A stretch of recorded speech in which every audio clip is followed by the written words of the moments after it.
And we're back! Actually, with significantly fewer people watching along, I assume.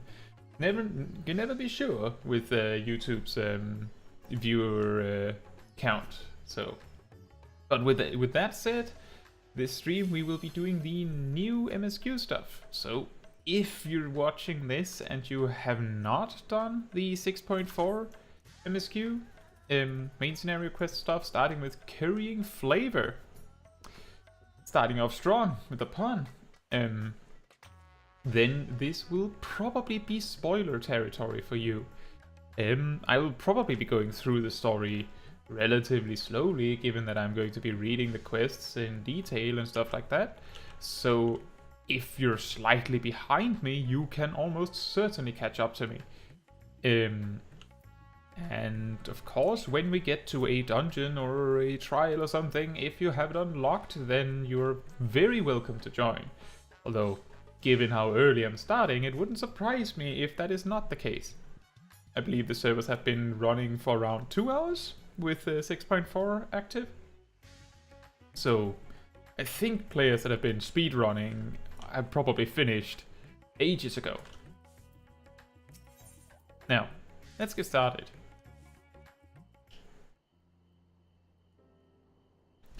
Caetsu, it is good to see you. Have you any news from old Charlie? We've yet to hear from Y'shtola regarding her search for a means to return to the Void. I must confess that her silence has left me feeling restless. Nor am I alone in this. Estinian has such an excess of energy that he has been helping to train our soldiers with nary a grumble. As for Zero,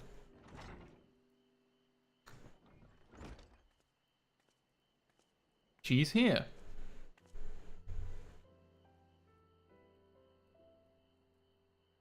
Is something the matter? No.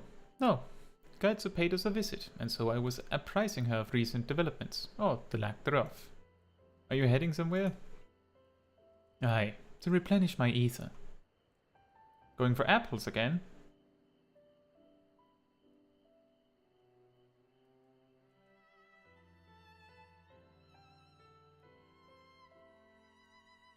Would you like to come?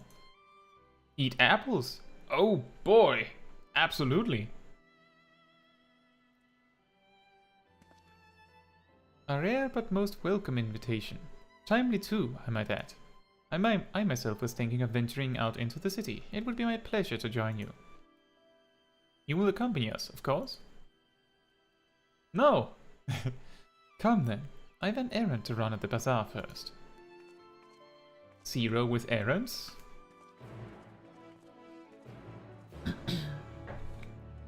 I'm going to go out on a limb and say that there's probably going to be around 10 quests. That seems to be relatively consistent. Either 10 quests or like a surprisingly large amount of quests. Because it's like, I believe we're finishing up a lot of stuff in this patch.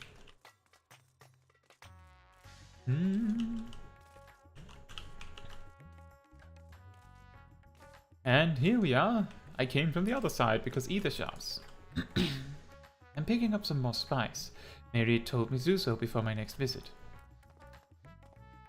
Mistress Zero has quite the tolerance, you see. The sisters know we Hanish are fond of spicy food, but I doubt any of us could keep up with her. With just the spice they normally have on hand, the main can't quite satisfy her, which is why I'm happy to provide what they need to achieve more rigorous flavors. Now then, variety being the spice of life, perhaps you'd like to choose something extra to blend with Mistress Zero's usual. It'll help to keep things interesting. What do you say?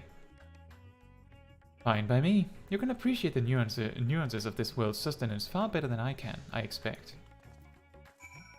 Oh boy!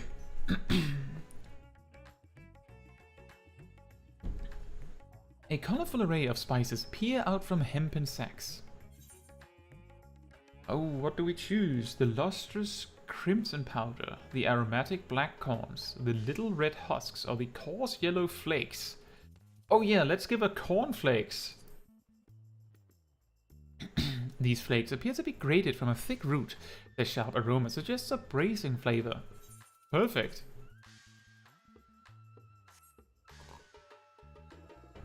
Ah, that's a fine choice, but don't take my word for it. Here, have a taste. Zero may wish to observe your reaction. It would be considerate to sample the spice in her presence. You tentatively place some of the spice on your tongue. A jolt of fire courses through your entire body. Your reaction speaks volumes. That will suffice then. Always a pleasure, Mistress Zero, and do give Mayreed my regards.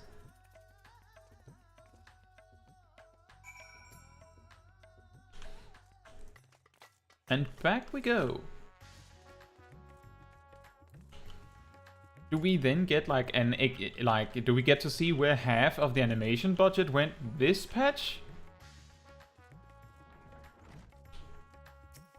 Wouldn't that be exciting? That's very fast.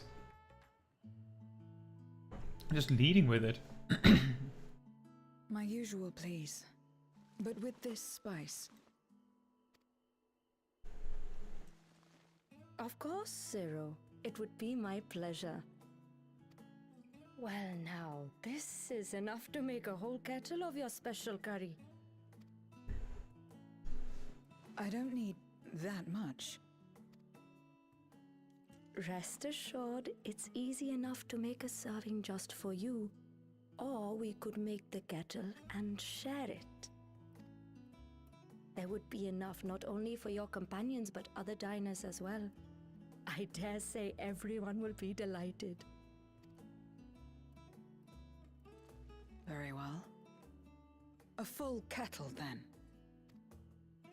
Excellent. We'll prepare it at once. And for your excellency and our esteemed adventurer, are you happy to try a bowl of Zero's curry? We can make yours milder if you prefer. Grateful though I am for the offer, I cannot fully appreciate the flavor with this vessel. Another time, perhaps. Do not hold back on my account, my friend. Eat and enjoy. Heh.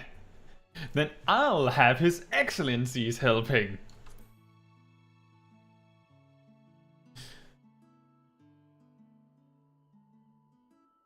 Understood. Please, make yourselves comfortable.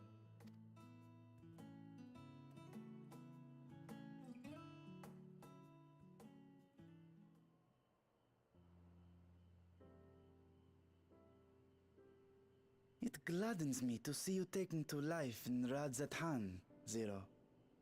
In the area of our cuisine, not least of all. Spicy dishes have long been favored in our sultry clime for their ability to whet the appetite and cool the body. Of course, spices also have the effect of preserving foods, which makes them highly coveted in foreign lands. All of this has given rise to a thriving spice industry, and the wealth it brings has allowed our nation to prosper while maintaining its neutrality. So you trade your spices? Seems rather more complicated than trading in ether. I mean... In the beginning, this land was no more than refuge for me. But now it is my home, and the people of Radzathan my beloved children. Together, we build this vibrant nation. And naught would please me more than to show it to my sister one day. Vibrant.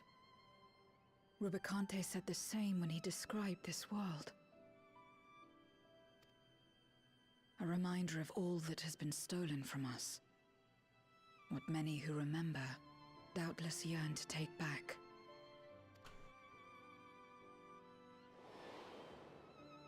Our home is a lost cause. Our only choice to begin anew. In this world, where we may reclaim our mortality.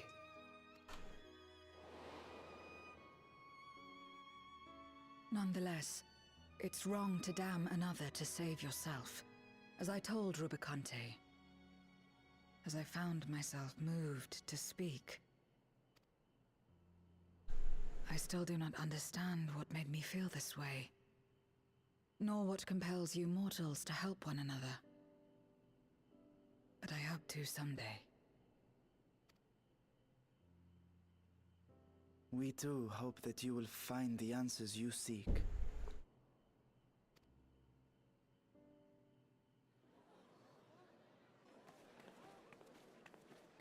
What is going on? What's happening?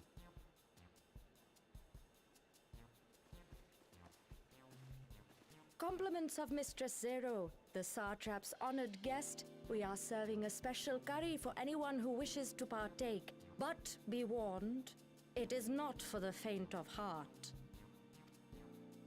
Oh, by all means, I'd welcome the challenge.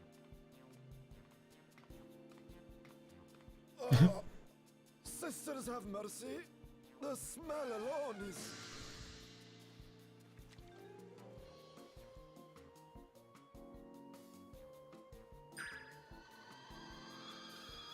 Ah!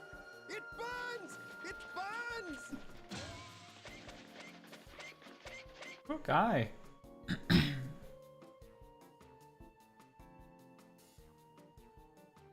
To better maintain the facade, the alchemists ensured that my vessel was capable of consuming food.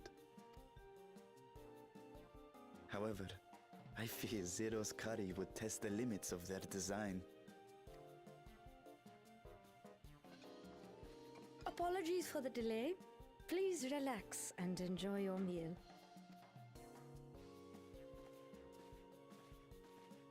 Relax. I don't have time for that. I've been waiting for this. Oh, really? Come. Let's replenish our ether.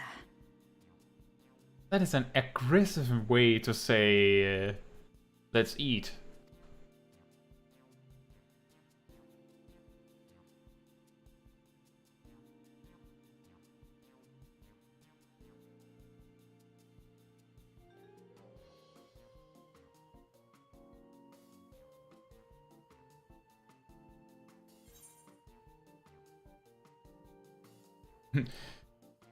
That is some incredible options. We have the choice between my whole life flashed before my eyes, and it was exhilarating, or I thought the spices we picked were perfect. I think that's the one. Oh, perfect.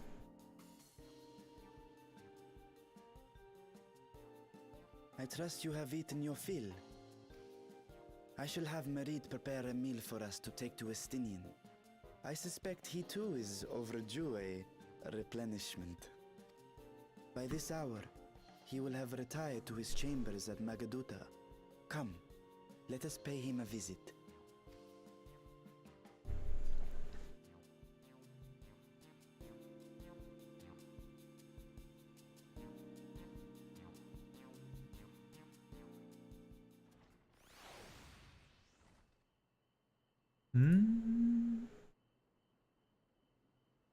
The spicy curry has left you slightly flushed and set your heart racing. Whatever challenges await, you are ready to face them head on and with feeling. Oh, did I get a buff?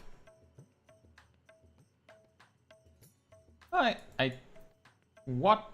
Spicy circulation 22. Reforged by the flames of truly challenging curry. It doesn't last very long. Not very long. We're ready to set the world ablaze for 5 more seconds. And now we're no longer interested. Now we're back to being normal. And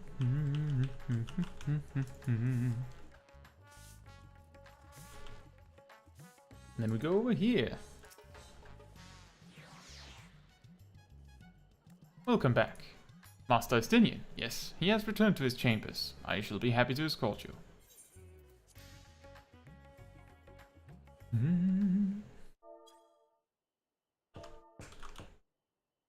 Estinian, are you there?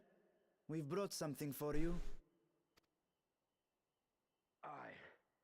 Enter.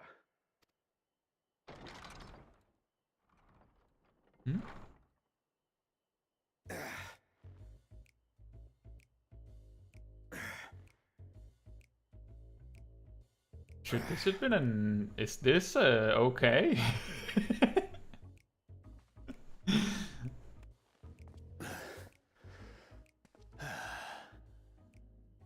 masala from the Mehane.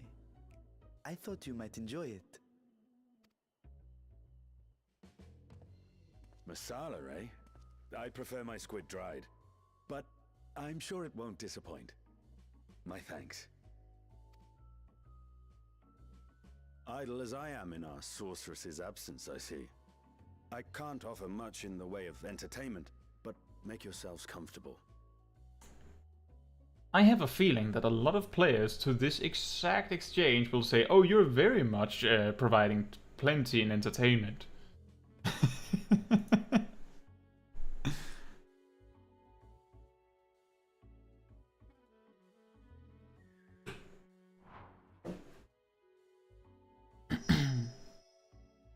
Shall we disrobe as well? No. We simply caught our friend unprepared. He will make himself presentable at once, I am sure.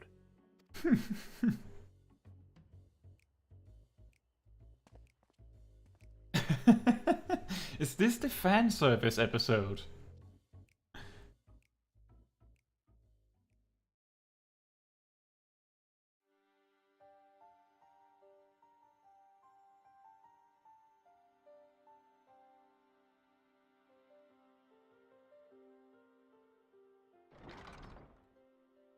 It might be. At last. We've been looking for you. My friends, tell me, were you able to devise a way to return to the 13th? I believe so. It required a visit to the moon, where I took the opportunity to enlist Oriange's assistance. Ishtola hath told me all. I should be glad to help you free Ashdaya and put an end to Golbez's dark plot. If Rubicante spoke true, both Golbez and Ashdaya are on the moon of the 13th. Unlike here in the Source, however, we have no means of making the journey from the surface of the star itself. The technology simply does not exist. Therefore, I propose that we employ a gate to deliver us directly to our destination. Is such a feat possible?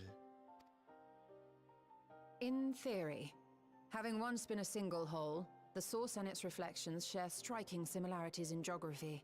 And according to a certain someone who unceremoniously whisked us away to the first, the same locations across the worlds are intrinsically bound. All of which is to say, were we to pass through a gate on the Source's moon, it should lead us to the moon of the 13th.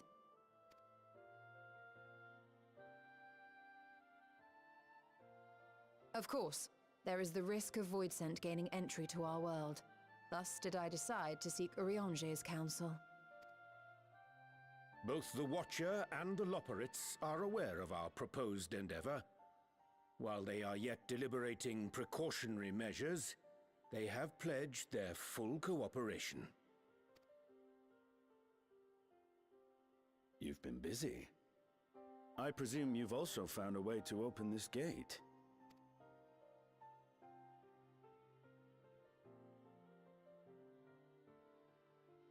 Be it in Radzat-Han or Sharlayan, scholars have long cast their gaze unto the endless dark of the void. And so, with harnish insights to augment our knowledge, we have indeed conceived of a promising plan to pierce the veil.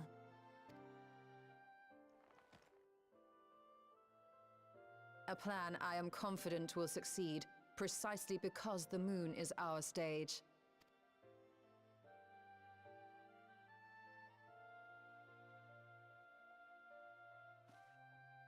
The preparations will be extensive, and we will require vast quantities of ether.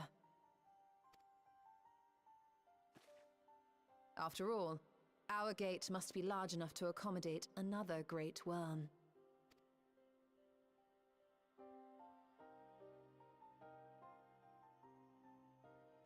My proposal entails delivering copious amounts of ether to the Tower of Babel in Garlemald.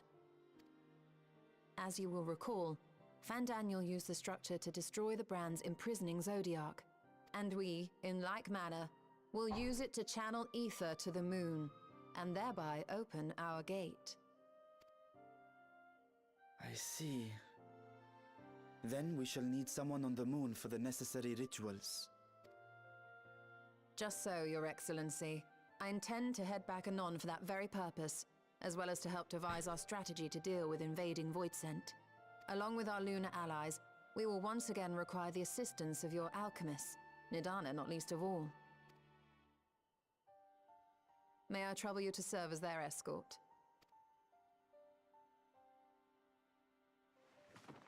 Fine by me. The room was beginning to feel constraining. For my part, I shall oversee the requisite tasks on the Star. Might I prevail upon you for your assistance?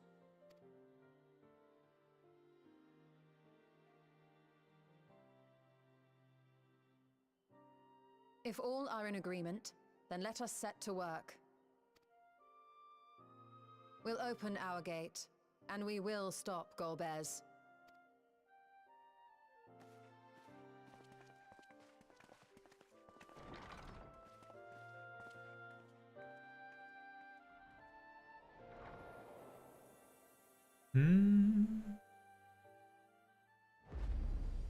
The moon. The Dark Throne. Is there more cutscene?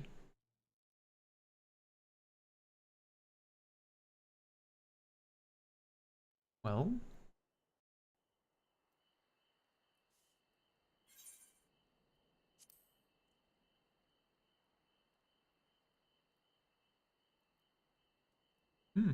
What a strange sound. Well, I'll take the money.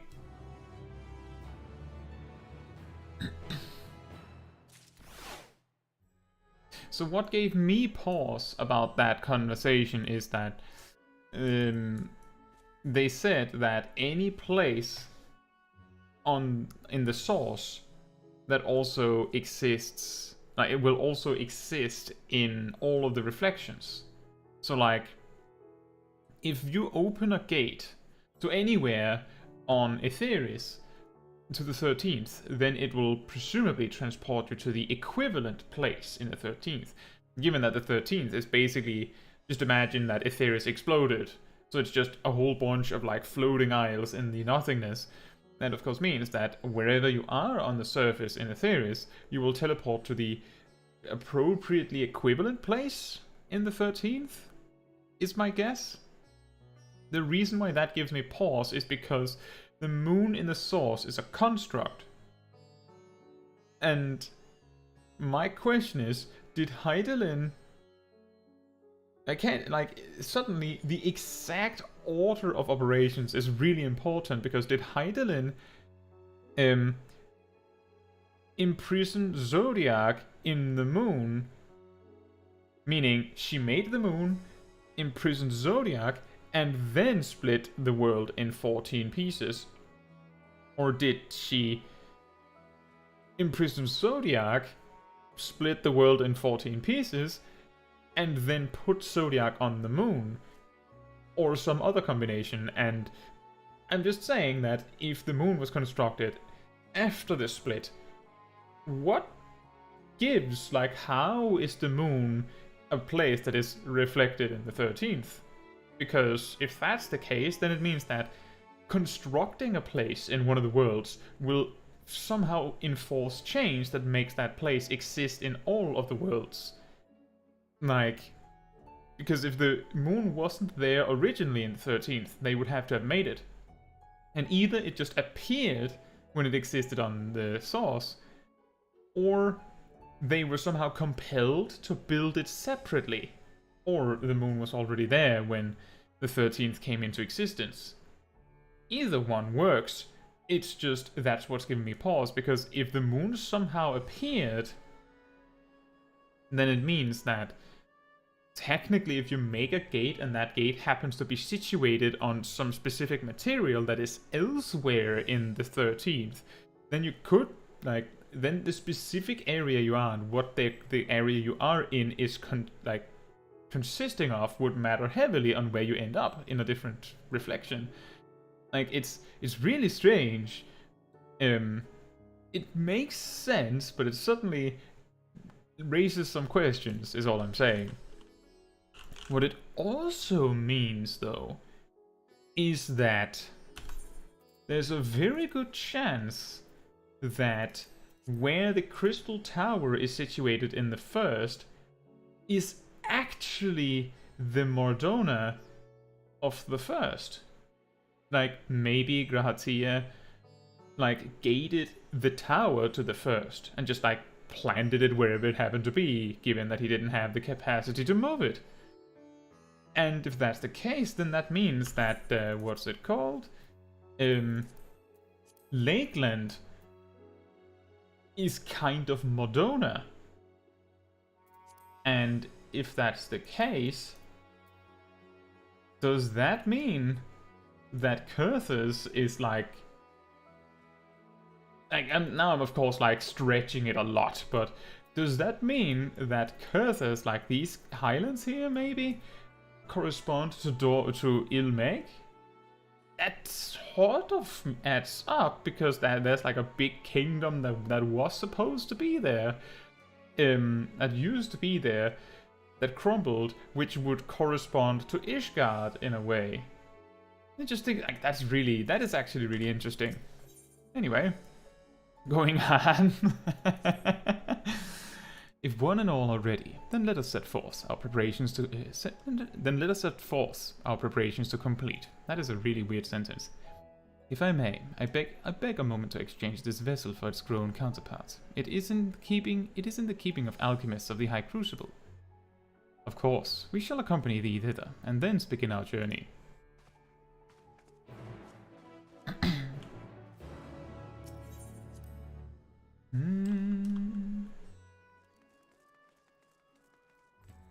I'm not saying that it doesn't work, it's just that if transportation is that clear cut, then it just means that there's a lot of follow-up questions, because now this is something we sometimes talk about with lore in Final Fantasy XIV, that many aspects of the story are not explained in too great detail, because if it is, then the writers of the story are sort of like writing themselves into a corner, deciding that like teleporting between different reflections work precisely like this.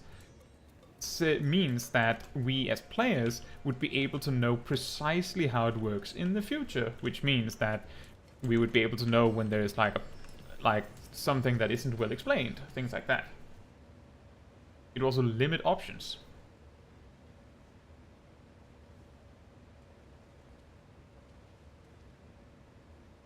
My apologies for the delay.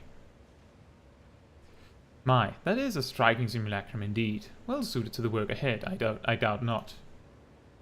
Allow me to explain Y'shtola's plan in greater detail.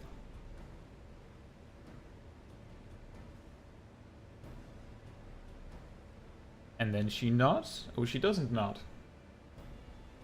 As you know, we seek to open a void gate in Mare Lamentorum, that we might gain direct passage to the moon of the 13th. Whilst our comrades labor upon the moon, we must needs accomplish two tasks.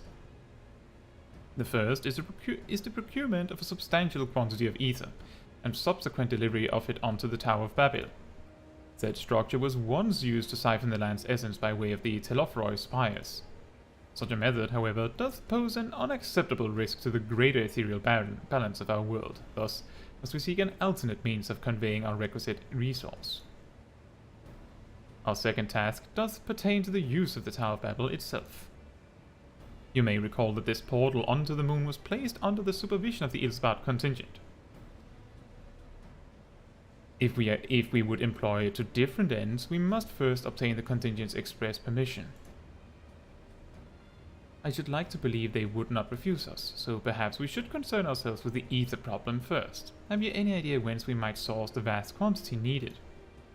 Hey Alif, we're at like the second or third quest. We are on a quest called Going Ham, with 2 A's. Aye, a likely location does come to mind. Let us make for the airship landing. There, I shall reveal more.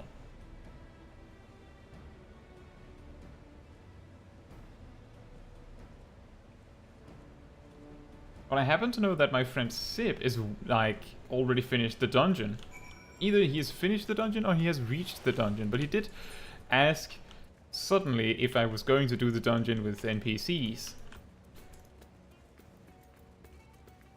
I'm going to go with players if I can. I like to do it that way.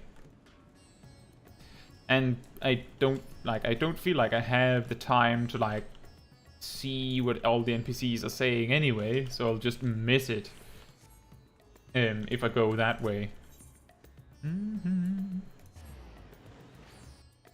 About your leave, have you started on the MSQ yet? In 6.4?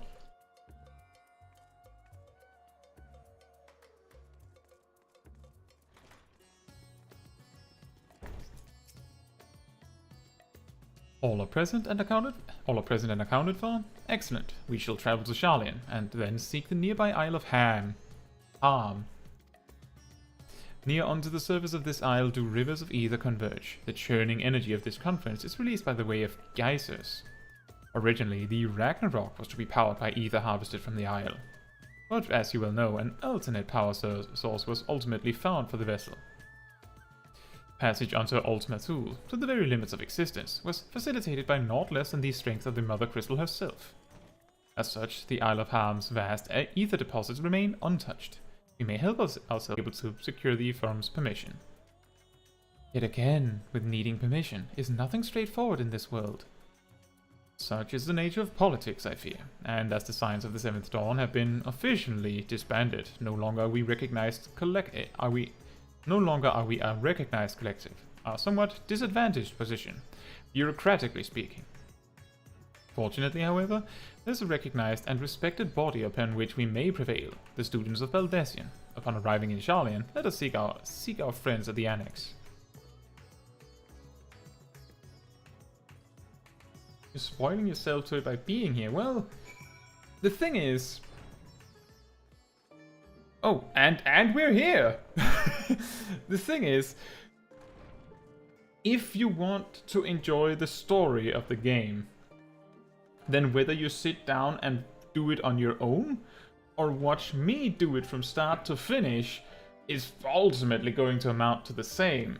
The only difference is whether it's my character that you see do it, or your character that you see do it. The big thing that would be really spoiling is like fights, encounters, solo duties and things like that, where part of the experience is in the doing of the action, right? The actual boss fights and stuff like that. You might ruin the surprise of experiencing the mechanics, although, again, you will have the advantage of experiencing these mechanics for the first time with me, which can be an advantage or a disadvantage depending on what you look at it. So it's all up to each person. Some like to do it on their own, some don't mind watching someone else do it. And if you missed the first bit, what you could do is you could rewind the stream and just watch it at like 25% faster pace to like catch up eventually. You can also watch from here. I believe what you might have missed might be something you would be very interested in. It has something to do with Estinian and working out. So, do with that what you will.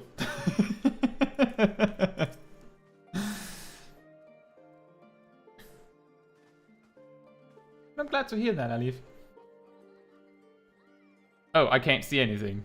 I normally try to like get the camera at a more better angle, but I can't see anything if I zoom in. Welcome back, Caetsu. What brings you here today, and in such colorful company? Greetings, Ojika. On this occasion, we have come to seek the student's assistance in a matter of some urgency. In that case, you'll want to speak with Kryl. She's in the main hall sorting through our archives. There's a visitor with her at the moment, but it's no one you don't know, so feel free to show yourself in.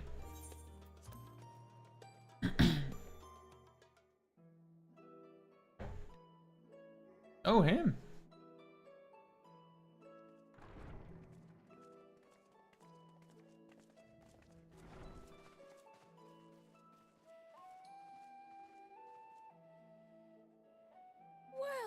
Now, if it isn't two of my dearest friends.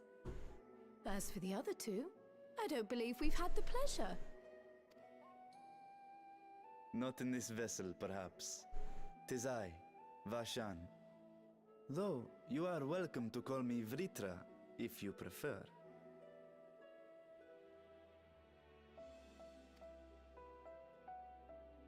Pay me no mind. I merely accompany them. I pray you forgive us our intrusion. If you are occupied, we shall call again anon.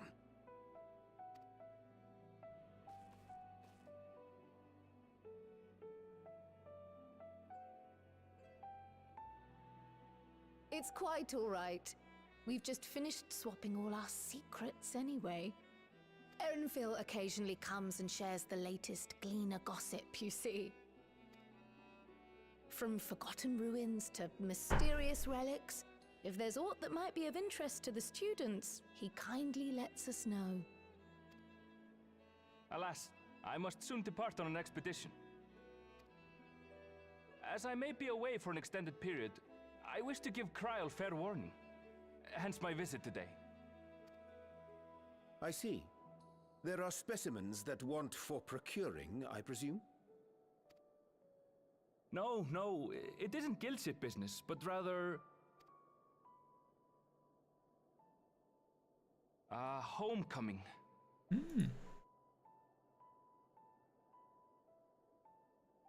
But enough about me. You have business too, yes? And I'm in the way. Far from it. As a matter of fact, we should be grateful if you could stay and share your knowledge of the nearby isles with us. We seek a means to travel to the Void. There, a man named Golbez plots to invade our world.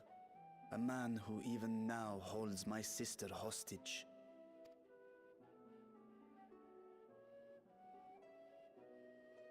And then he explained the story.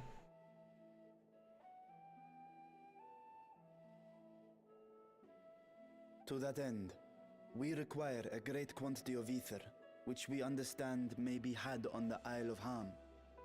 We came in the hope of exploring how it might best be procured. An invasion from the 13th? Must the stakes always be so dramatic? Yes. You have a knack for finding trouble. If Gleaners collected world-ending crises, you could make quite a name for yourself in our profession.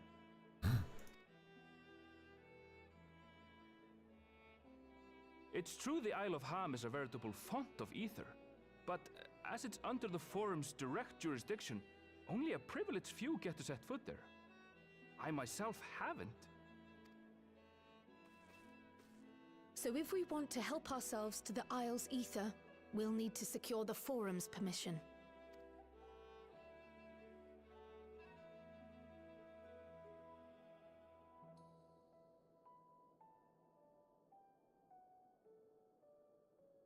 Very well.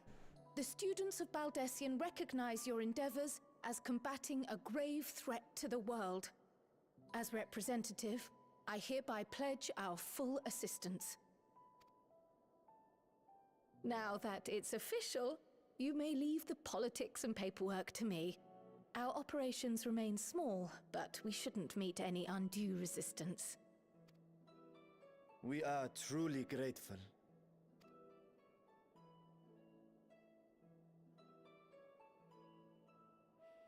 If I may. According to the original plan for the Exodus, ether collected from the Isle of Ham was to power the Ark. Art thou perchance familiar with the logistics of this endeavor?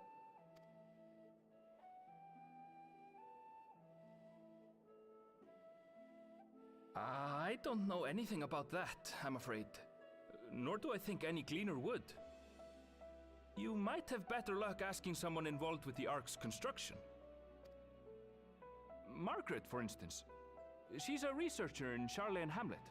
I met with her for a job recently, and she mentioned working on the Ragnarok's propulsion system. You could do worse than to seek her out while awaiting the Forum's verdict. we may well do just that. Our gratitude for thine advice, and may this threat be but a memory upon thy return. You're quite welcome. Now then, if you'll excuse me. Now then.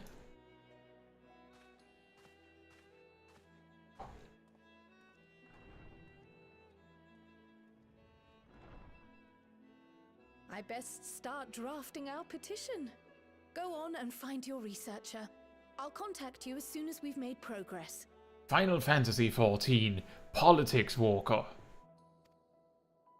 Let us leave matters here to Mistress Kryl, and hie ourselves to Labyrinthos.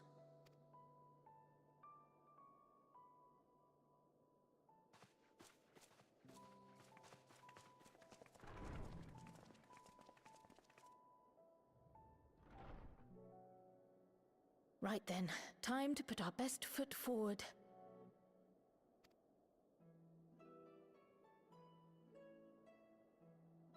Oh boy. Oh. A pity you can't tidy yourself. I should have had Ishtola enchant you when I had the chance. A self-tidying table, that sounds incredible. And what have we here? A letter? Later, Kryl, later. You've work to do.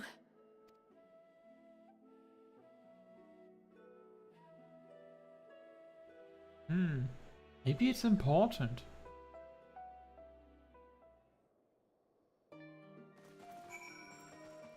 Oh boy, so many people. Escape.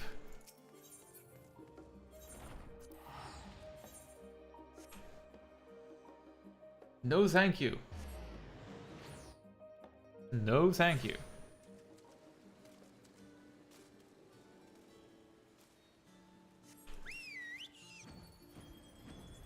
Oh yeah, I completely forgot that if you've actually collected ether currents, you can fly here. I also got surprised because the smile and nod emote that the player character sometimes does, where they specifically clearly switch between like just smiling and a like stone face with a nod. Like, I haven't noticed it as clearly whenever I've played on this character, because the smile isn't as wide and clear as on a Lalafell. Like, whenever we've been doing these small Kai streams, I've always like immediately noticed, because the big smile just becomes like the it really is impossible to miss, while on a character with a slightly smaller mouth, relatively speaking, it's much easier to miss that little detail. But apparently they do it on all characters.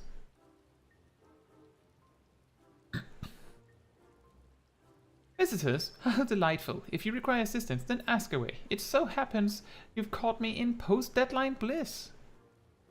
Forgive us the abruptness of our inquiry, but 'tis our understanding that thou had charge of the Ragnarok's propulsion systems.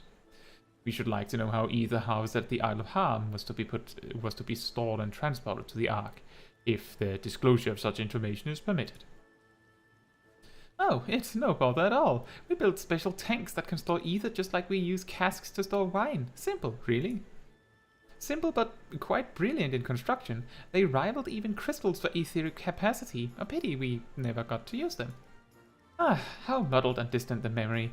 When Doom's deadline loomed large and we extricated ourselves from a waist-high mire of work only to end up chin-deep in another. I was at one with the world, a conduit for the energies of creation. But now I am truly alive. Who would have thought that sleeping in a bed and eating warm meals could make such a difference? Why, I feel positively functional. I dare say it rivals the thrill of dancing on the knife edge of failure.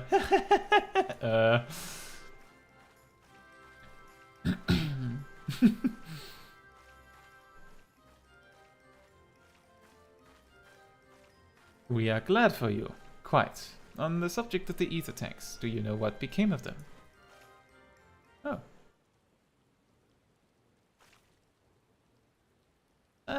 What did become of them? For the life of me, I can't seem to remember. Oh boy, talk with another NPC. Oh, but I do remember someone who might remember. He should be back by now. Just look for the fellow wearing an outfit that screams, "I've been on vacation and you haven't." Very well, we shall seek out this conspicuous colleague of thine. Our sincerest gratitude, Margaret, and do look after thyself.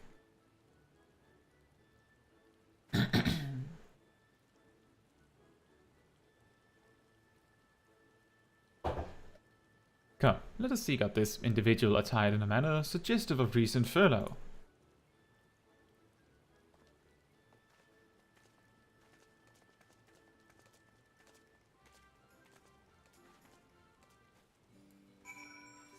I have a feeling that her mind didn't do well to not sleeping and not eating well for this long, given her reaction there. Just look for the clump of players.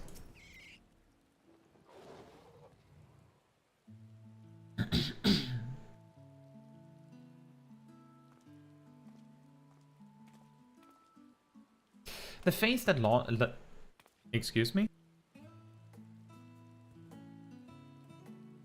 The face that launched our teeny tiny toy boat. How have you been, Caetsu? Able to catch a bit of rest?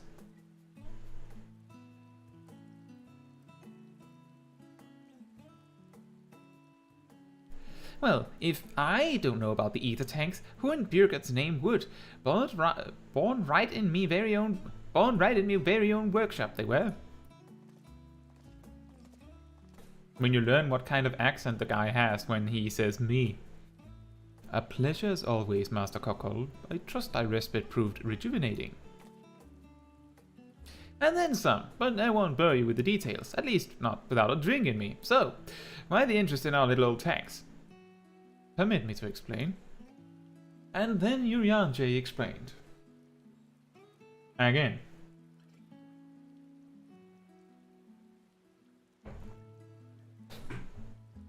I see.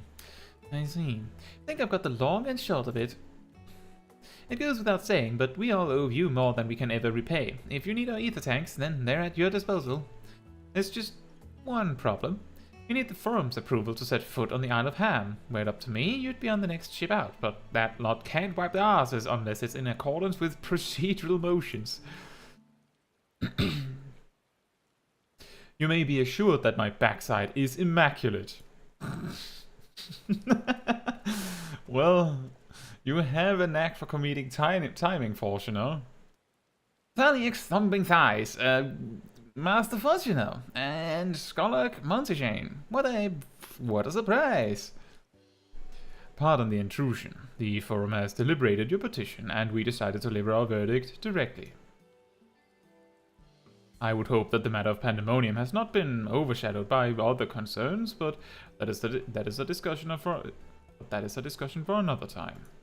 You have been granted special dispensation to travel to the Isle of Ham for the purposes of etheric extraction, on one condition. On account of its rich deposits of ether, the isle is home to throngs of vicious beasts. We ask that you call any such creatures you encounter.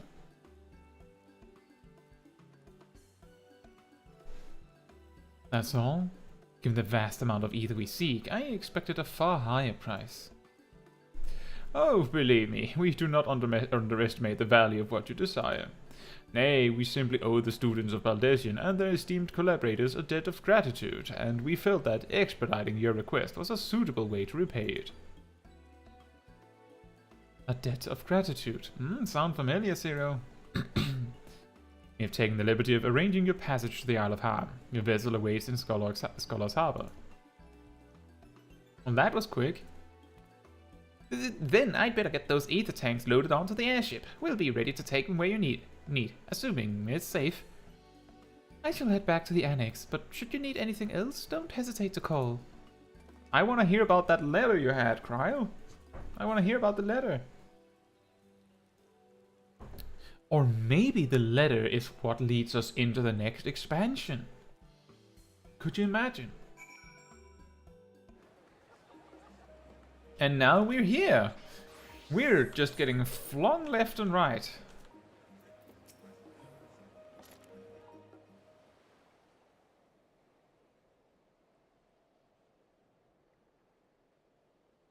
Bound for the Isle of Harm. You look like the ones Master Fortuno told me to expect. If you're ready to depart, then so am I. Just say the word. Is something the matter? I did recruit one other to our party, but he is late to arrive.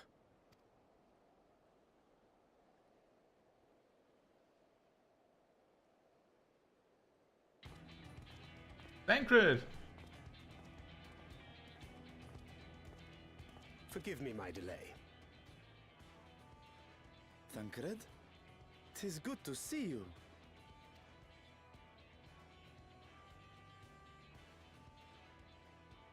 If it isn't Varshan.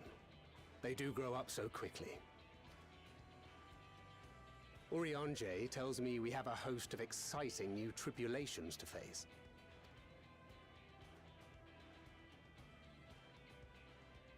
And you must be Zero. I've heard all about your daring do in Garlemald. A pleasure.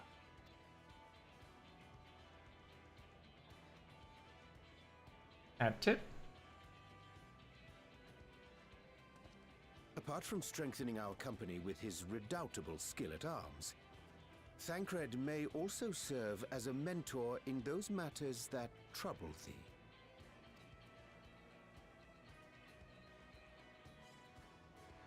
I speak of the intangible forces which bring souls together.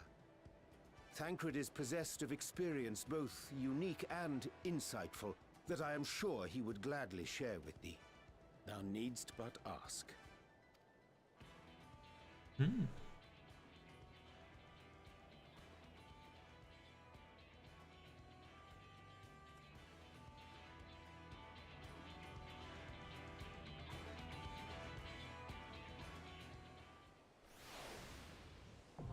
The Aetherfont is now accessible. Dungeon time.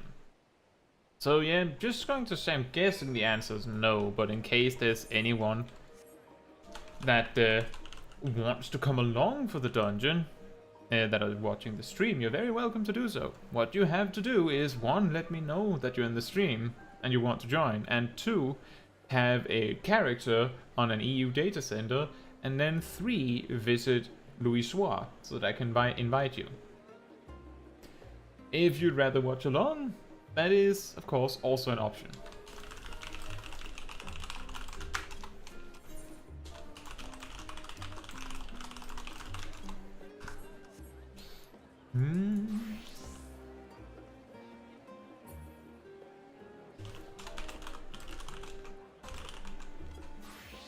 In the meantime, I will wait. I have a deal with Sip who will be joining me. Hey Alif, good to hear you're still here. We are going to be doing it with players. Oh, Sip is there. I guess that he just did the dungeon.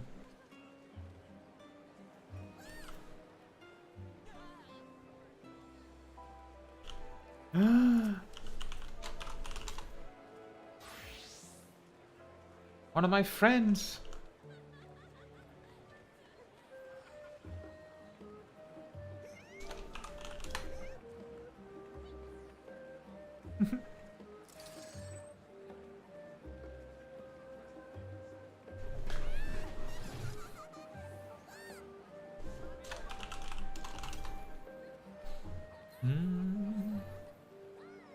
Furry Noodle is always hanging out near the tree where I park my character when I'm working on something in game.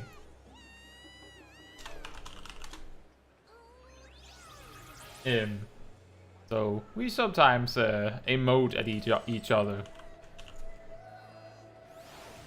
Apparently they got the new pet, which is a puffin.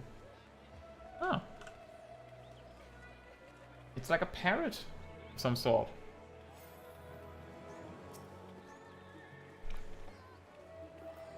Very fitting.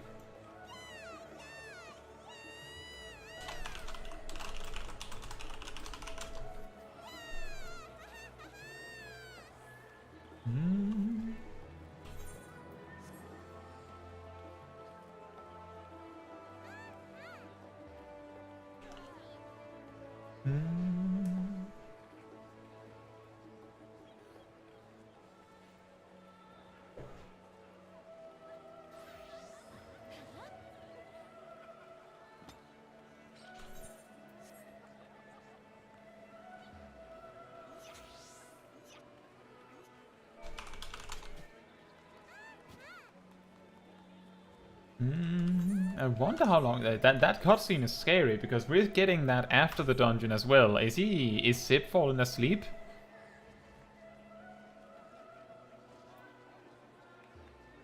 It is always kind of fun when you see people you recognize in the big stampede of players. Because it's not always the case that the people that you know have time to do it at the same time as you.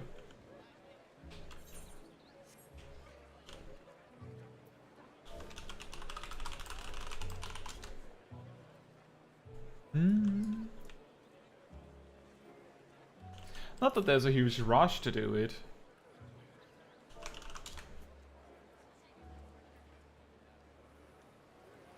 But it does feel awkward to just hang out for a while, waiting for people. I told this story somewhat back when we did the Hero's Gauntlet on Small Kai. Is that that specific section of the main quest was one that I did like in tow with my free company friends. That actually meant that there was a period where like I had unlocked the new dungeon and I stood with a friend who had unlocked it, and then we had another friend who was like, I'm coming too, just wait a moment, and then we stood there for like 30 minutes. Just hung out.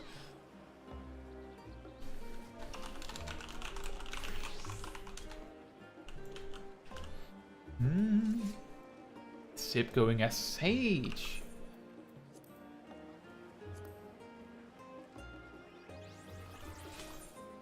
Oh, right. I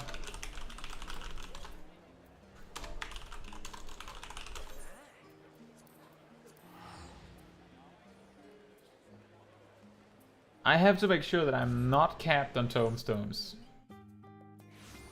That's okay, Alif. You don't have to say anything. That is optional.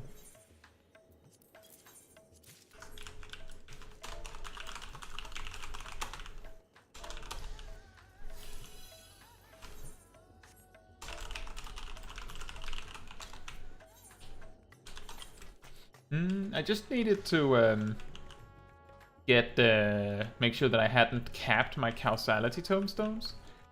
Remember that you can exchange your astronomy leftovers to some causality, and also our new tombstones are called comedy. Just imagine like a laugh track, because I don't have one. I actually want to say I had for my recent video about the Gold Rush. I had like a whole thing, a whole spiel about Elegant Tombstones of Comedy, but then while I was recording the voice lines, it occurred to me that that every place where I said comedy was supposed to be causality, so comedy didn't even make an appearance in the video. So unfortunately, I didn't need the drum roll for that joke.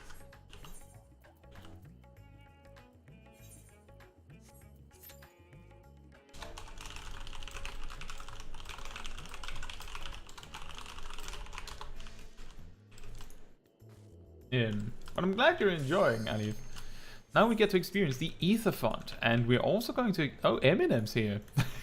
We're also going to experience an even newer paladin. With the non-combo breaking atonement.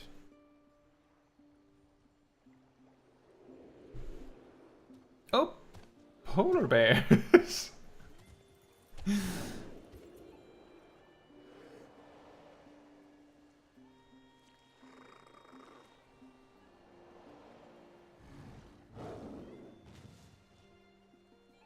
One of these things are not like the others.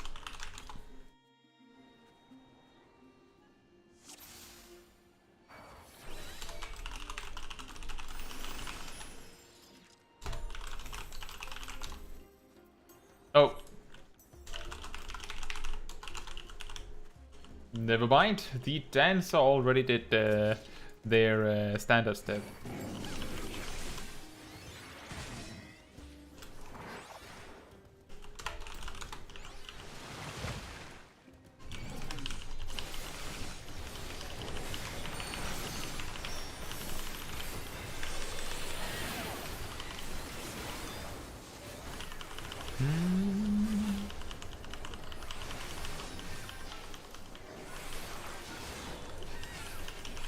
This is a weirdly calm music for a dungeon, just in general.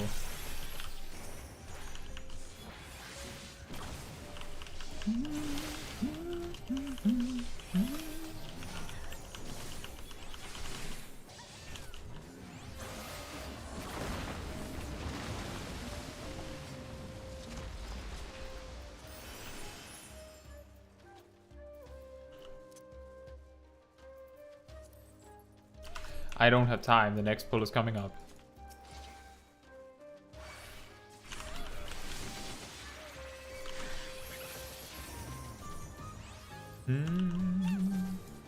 There are new settings where you can like color different roles and put like role icons next to names and stuff like that. I don't need it, but it would be cool. But I just remembered that I forgot to check it out during the small break between this stream and the previous one.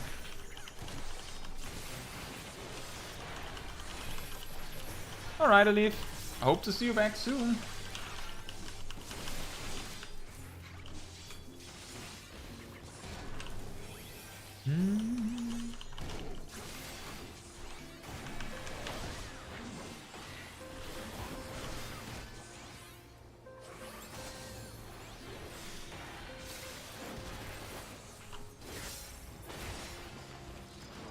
Well, knowing the way that boss fights come up, this what is that?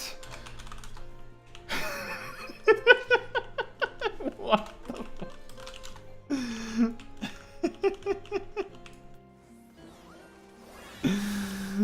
That is absolutely absurd looking.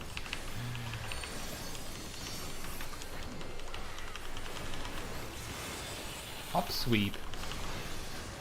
Oh, raid wide. Tidal breath. Oh yeah, that makes sense.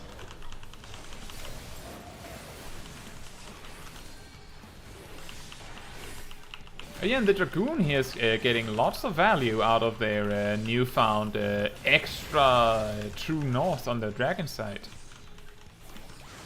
What does upsweep have to do with this?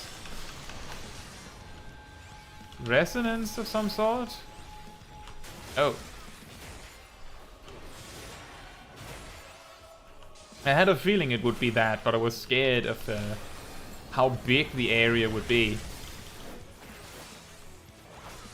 Oh, that's going to be bigger.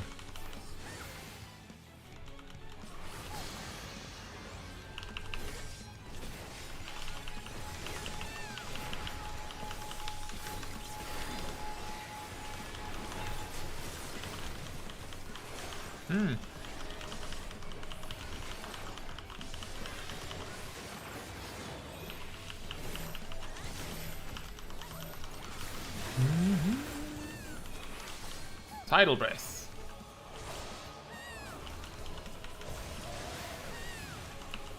What an incredibly weird looking creature. A Lundbacher.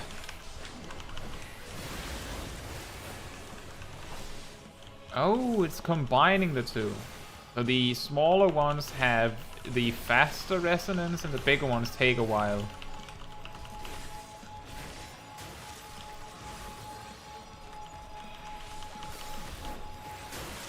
Okay, I thought I had more time.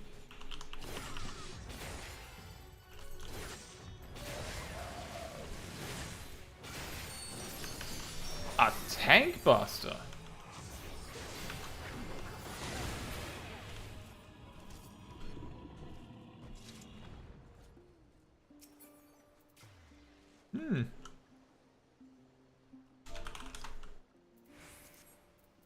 Well, now I have time to set this up. Nice. That looks...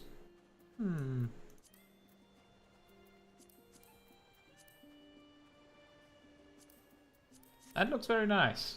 There we go.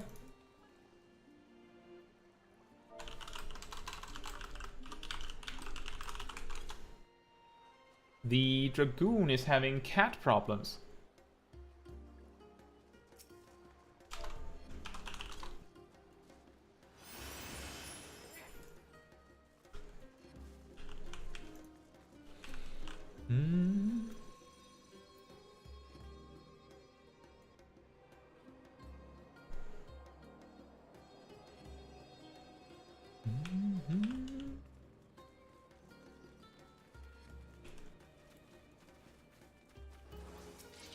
Penguins! That's a lot of penguins. This is madness.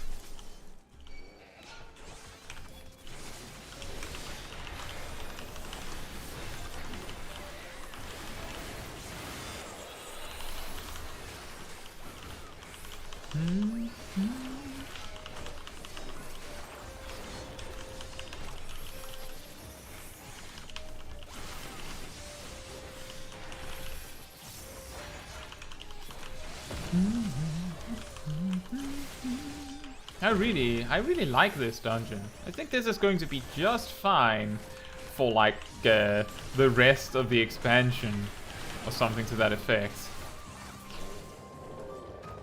We're going to be stuck with this dungeon for like 8 months, is what I'm alluding to.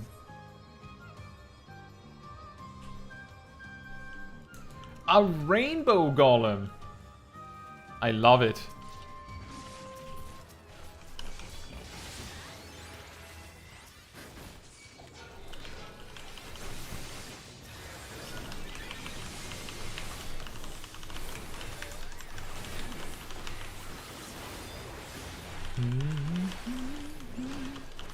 They don't feel very dangerous. And then they did every single telegraph they have in their arsenal all at once in one spot.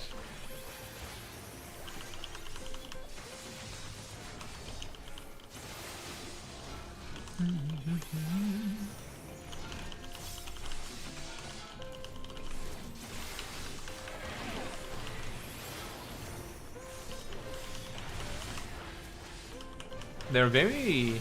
Either we're all like holding back heavily, or all these mobs were like incredibly tanky, because that really took a while.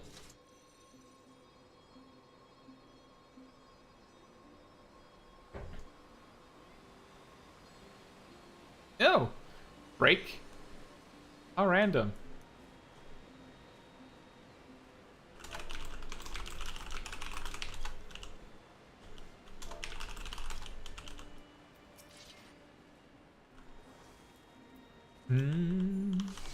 No! My combo ended literally as I started. Are you serious? Battle cry.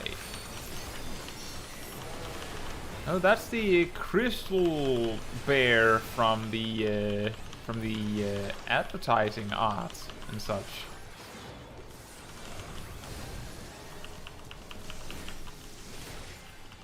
What do you mean, Coco? The icons and stuff is something new that has been added with the new patch. We didn't go over that in the job changes stuff, because that was job changes.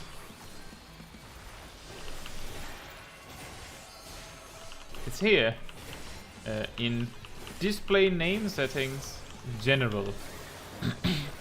There's some new stuff.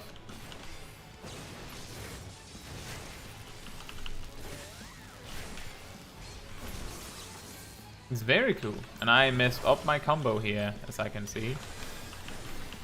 Completely. Just freestyled a little too hard.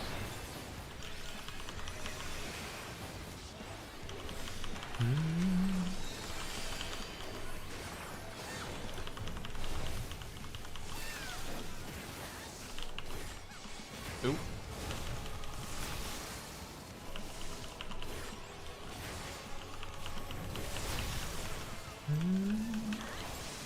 That is a very cool mechanic. I like this. It's really, really strict without being unfair. Like a super obvious mechanic, but still very, very strict about what you have to do about it.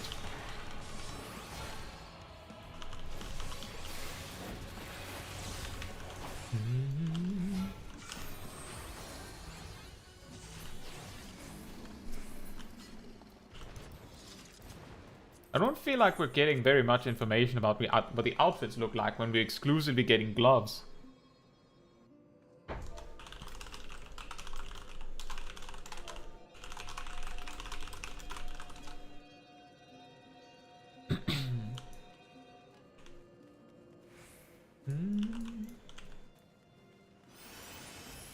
But you're right, it does kinda look like a mod, doesn't it? I'm pretty sure this is another case of...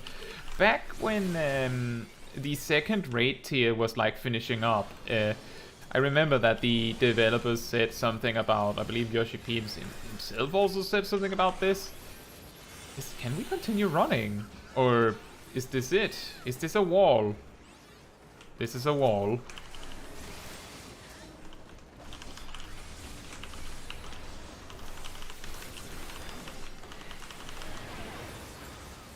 But he said that what they learned from many of them, from some of the mods that they saw players use, was that there were things they could certainly do better about their own UI, like the base one that we normally have to use, and mentioned some like that they would probably try to do some of them. And the first thing we saw of that was timers underneath buffs on other party members. Like in the party frame, which previously was exclusive to a mod.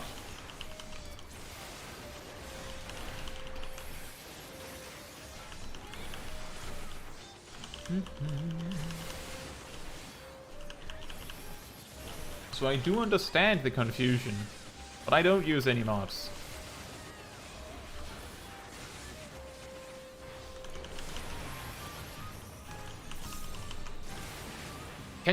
Can you enemies stop like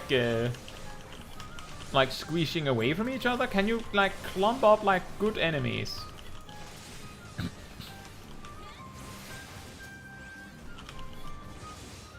It's making it hard for my team.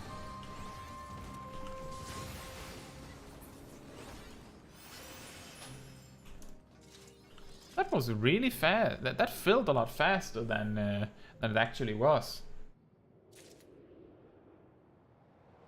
And the final boss is...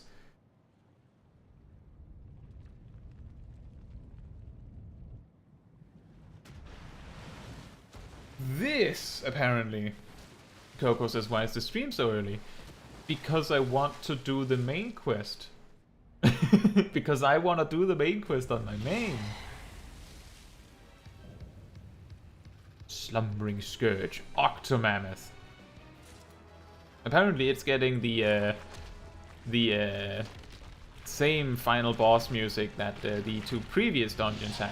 But yeah, we're doing streams early because we did the job changes early, because that was around when servers opened.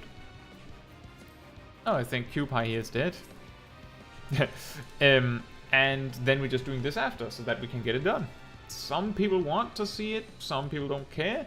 So I'm just moving on. Like, this also means that around a more normal time where I stream, we will be ready for the raid, the new raid, which I will also be streaming my first experience, impressions of when we get to that. But to reach that on time, we have to start early. I don't know how long this will take, and I don't know how long the raid will take, so... I am doing 3 streams today, that is correct.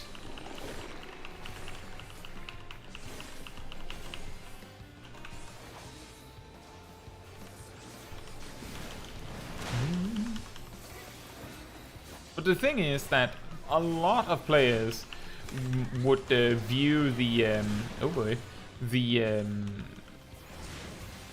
both of the these story streams, both the new raid and this MSQ stuff, as like nothing burger because they can't watch it. So the job changes stuff was like for those that just want a little bit of stuff. Spoiler free. It's better than nothing, right?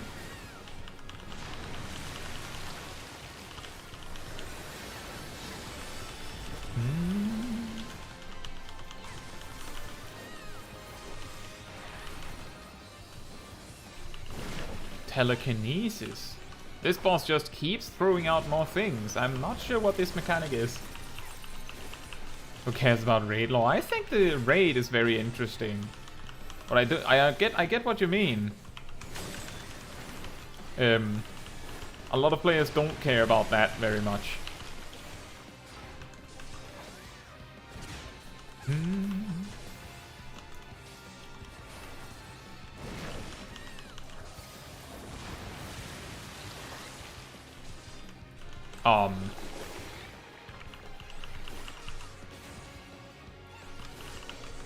I sure hope they're not looking to me, because I have no clue what I'm doing. Hey Nick, yes, 6.4 is live. It has been live for... around... I think like around 3.5 hours or so.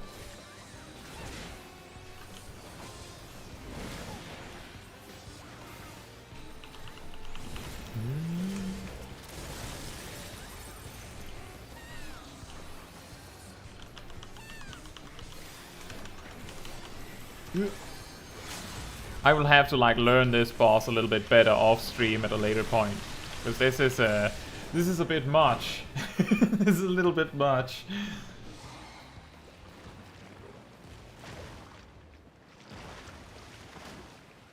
But yeah, the patch is live, Nick. If you want a rundown of all of the job changes, I have had a separate stream earlier today where we went over those. If you just want to see some of the story, this is happening now. We just did the dungeon.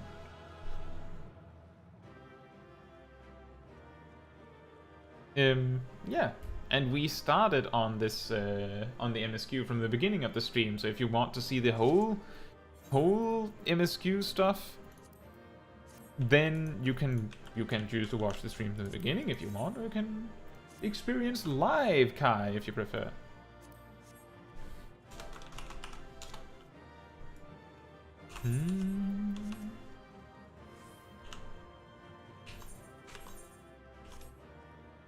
Yeah. Nice.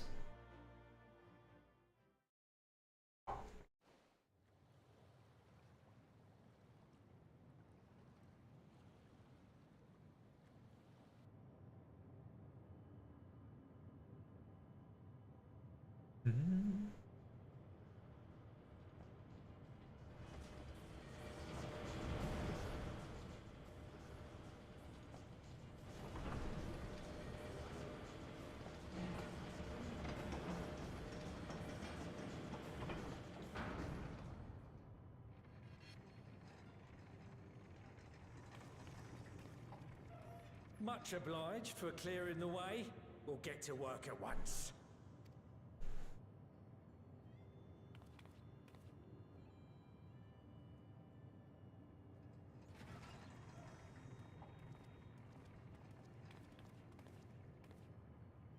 Filling these up will take a good while. I appreciate it if you stood watch till we finished. I ain't getting chewed to chum by some ether-bloated bugger.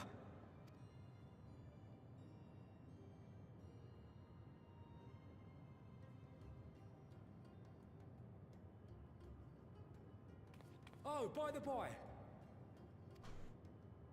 where were you planning on putting these to use? We could deliver them by airship, see? Provided it ain't too far. We would need them transported to Garlemald, to the Tower of Babel. Ah, that's a long old journey. Too long for a direct flight. Tell you what, we'll send them over with the scheduled shipment of provisions headed that way. I'll make the arrangements as soon as we get back.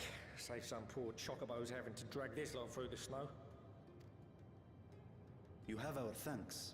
We shall not forget your generosity.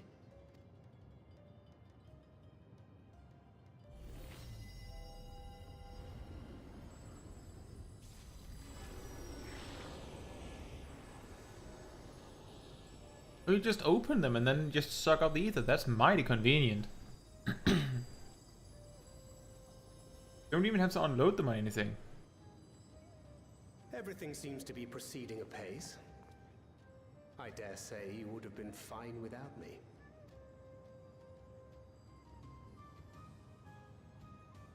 Why would you say such a thing?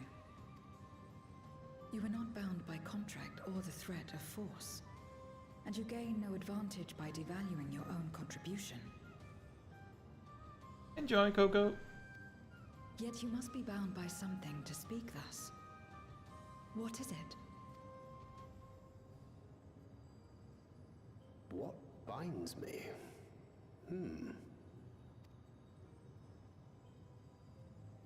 A belief, I suppose. Born of our shared struggles.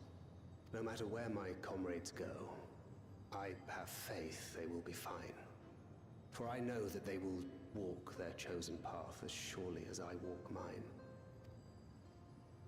I trust them, in short. Trite though it may sound.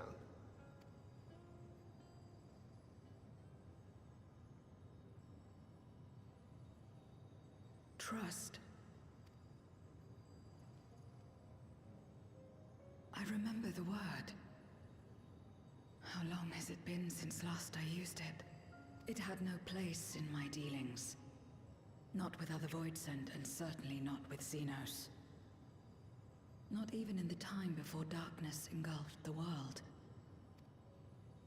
Full often did Memoriates betray their own, corrupted by the very power they wielded.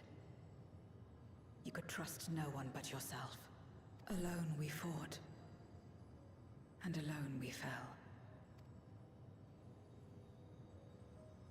I wouldn't know how to trust. Is there some trick to it?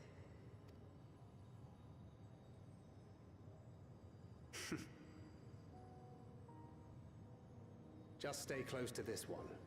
You'll learn in no time. This one is trustworthy. This one is also known as Dancing One.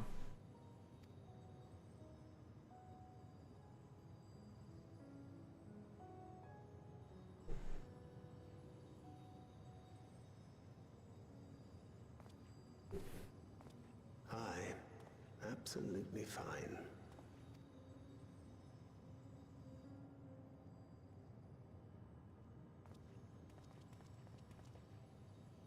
I confess I thought thou mightst have more words of counsel to offer. Oh, she'll soon get the hang of it, even without my help. After our work here is done, I'll see myself back to the shadows. But before that, I take it you've heard as well. Indeed.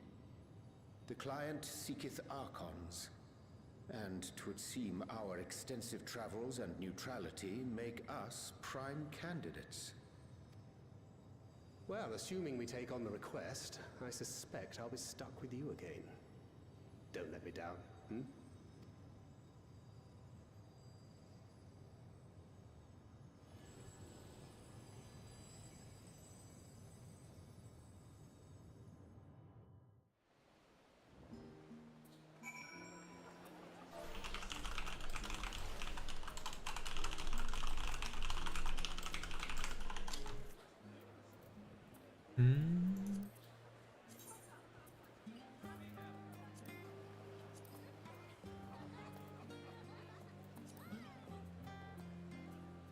I feel like there was a setting to have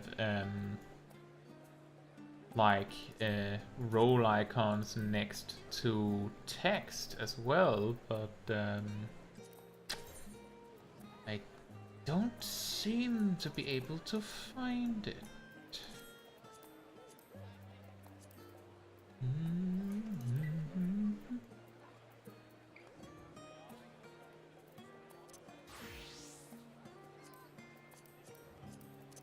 I would guess that it is in the log settings.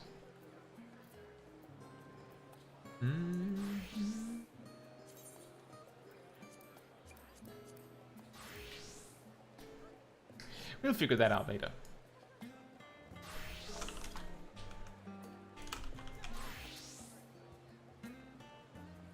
Oh, there's literally job icons next to everyone. I didn't realize it would work outside of dungeons. And my mentor icon is way smaller. That is probably a good thing. Then people don't feel naked without an icon next to their name. To not only allow us use of the tanks, but to arrange their transportation to Garlemald besides. Blessed are we to count Cockle among our allies. Unto thee we must also give thanks. Thancred for coming to our aid on such short notice. Please, you know I'm always happy to help. Don't hesitate to call on me again. Oh boy! I'm pretty sure that is the most useful of all those.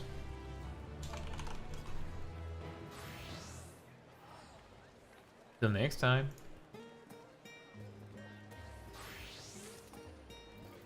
I'm curious.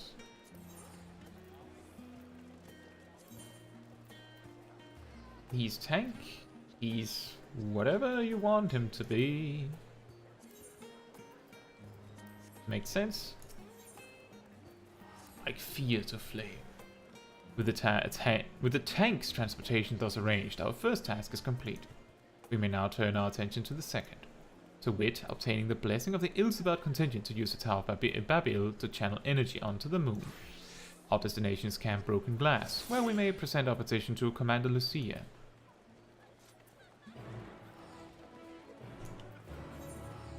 Oh, and this time you don't just teleport me. Fair enough, fair enough.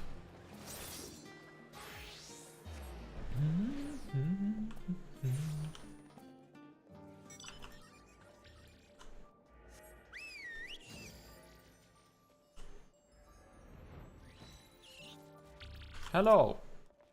It is me. The small dragon. Caetsu, allow me to personally thank you for your assistance during the recent Voidsent incursion. Your actions saved many. What brings you here today? Pray forgive us for not sending word in advance, Commander, but we seek your cooperation in a matter of great import. And then he explained. Is this the third or the fourth time this happens?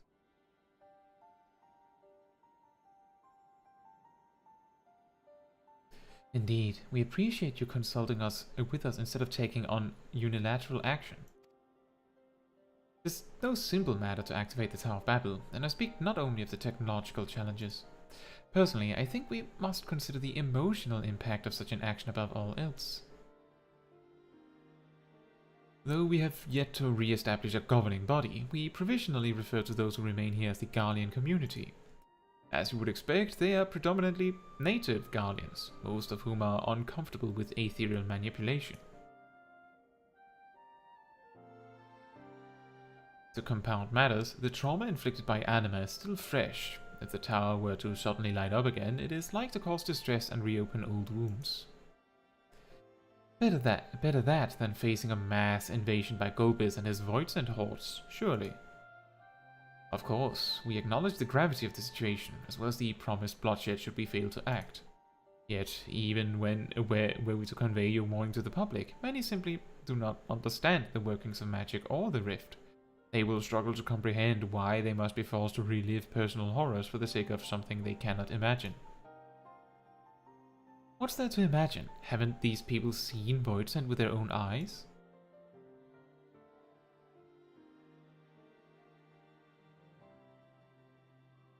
Let us suppose you encounter someone who is freezing in this cold. A natural thing to do might be to make them a fire, yes?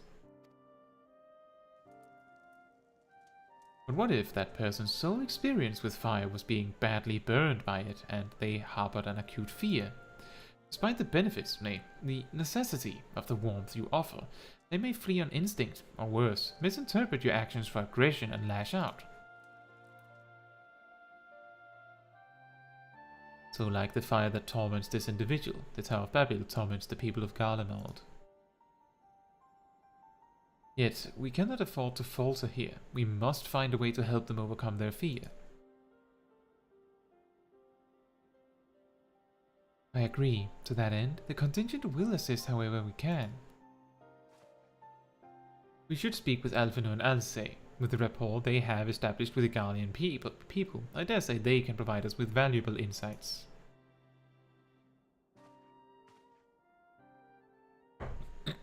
In the meantime, Yulianji, might I ask that you remain here to oversee the technical aspects of the tower's activation?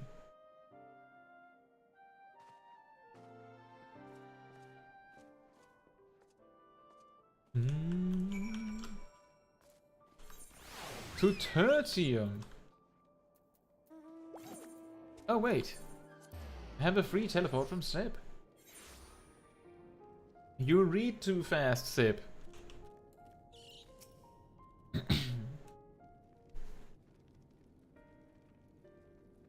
I'm glad to see you, Caetsu. Vitra has explained our present dilemma. There's no unfounded concern that the Guardians might take poorly to the reactivation of the Tower of Babel. That's putting it mildly. Many would be up in arms over it. Trust in the Ilsebad contingent is fragile enough. We need to tread lightly, or we risk jeopardizing everything we've achieved.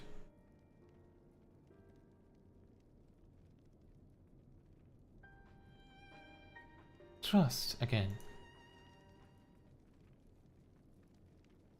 Nick says any job changes on patch notes? Plenty. That's why I spent like an hour and a half going over them in a stream earlier today.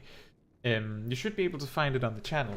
If you would like a link to it, I can give you that. I can also give you a link to the patch notes if you would rather just have that.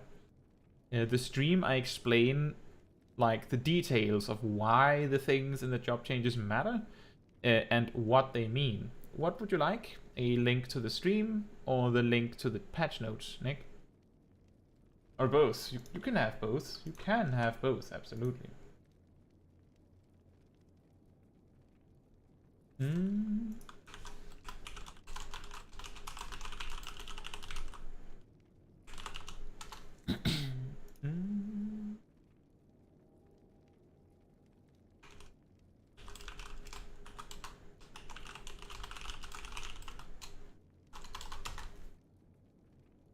The patch notes link should also be in the description of that stream VOD if you change your mind, or if you want to have like both open or something. Well, it seems to me there's naught but to speak with the people. Rather than harping on about the necessity of the plan, we need to lend an ear to their concerns. Then perhaps we can begin working towards a compromise.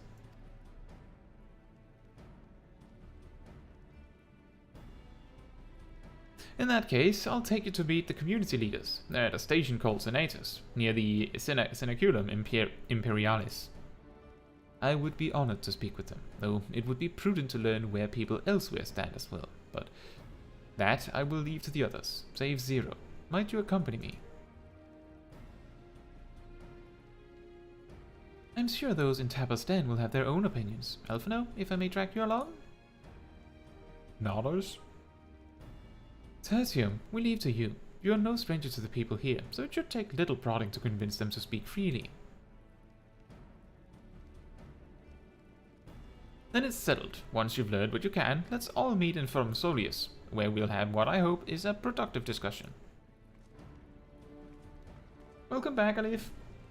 Yeah, the thing is, my observation with the final boss of the dungeon is that despite me making a lot of mistakes, I was not in massive danger.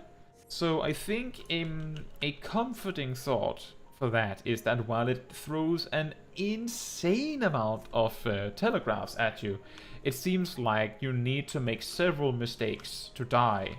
So don't be too scared of it, Alif. Also, we're probably much more focused on talking about it and being entertaining on stream than trying to perfect the mechanics. So I will probably do better once I'm doing it on my own. Streamer brain and that. I think I mentioned that. Sib in game says, how did you get the symbol above your head? I'm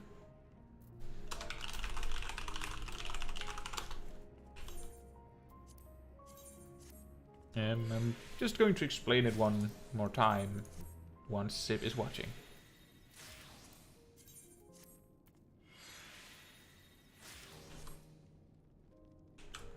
And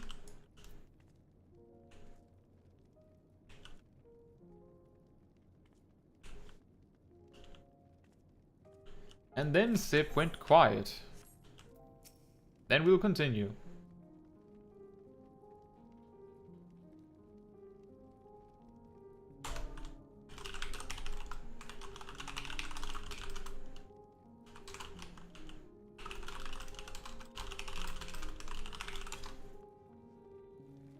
No, stop it! The tower's evil. It'll turn us all evil. I don't want to hear it. Leave me alone. Alright. What a positive discussion.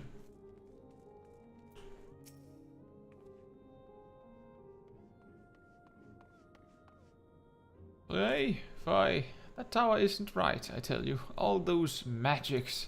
Years ago, when I lived in the provinces, the locals razed our village to the ground with the stuff.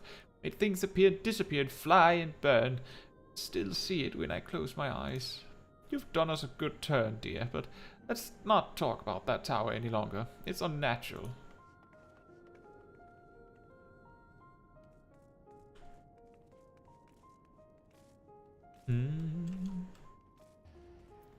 Malleus. Activate the Tower of Babel. Are you out of your mind? That abomination transformed my friends and family into monsters. I can't even bear to look at it whenever I step outside. If you want us to do something for us, tear the bloody thing down. I feel like what we're saying is, hey, would you mind if we turned on the Tower of Babel without explaining the reasoning?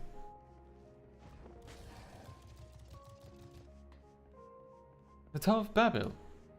What's it got to do with Voidsent? I can't say I understand. Still, your people have done much in Malphur's Guardians. If you say it's necessary, then that's good enough for me. Anyway, bye!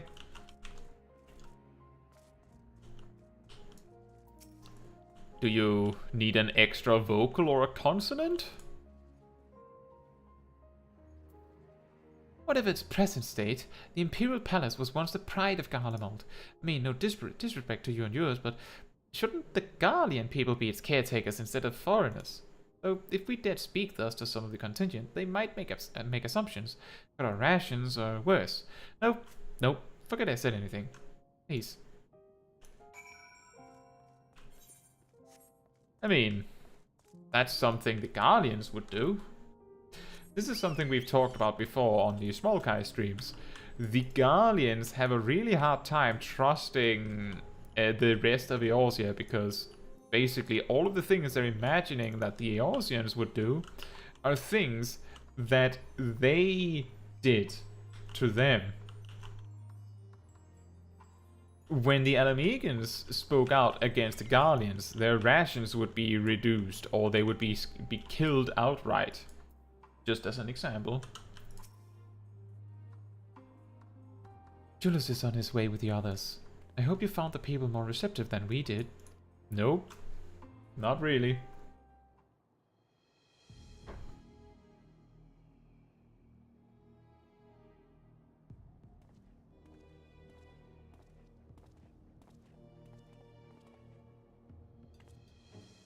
Caetsu, may I present to you Lords Gnaeus and Metius, magistrates of our political council. They have been spearheading the efforts to establish a new system of government here. When we raised the subject of the Tower of Babel, they insisted that we speak no further until joined by representatives of the Ilsebad contingent. I see Alphino and Alice have yet to arrive though, so perhaps we should wait. It doesn't matter if only some of you are present. We simply wish to make one thing perfectly clear. The tower is the manifestation of Guardian ingenuity and authority. It was once the abode of the Imperial family, and it will forever bear tremendous cultural significance. It is insulting enough that we have had to suffer foreigners occupying it under the guise of rendering aid. Now you propose reactivating it? Nay, we have had enough. Garlemald of old may have fallen, but she fell in civil war to her own people, not to Eorzea nor any other land. We came here to assert our unequivocal claim to our territory. Garlemald and all that lies within her bounds is beholden to no one. Right.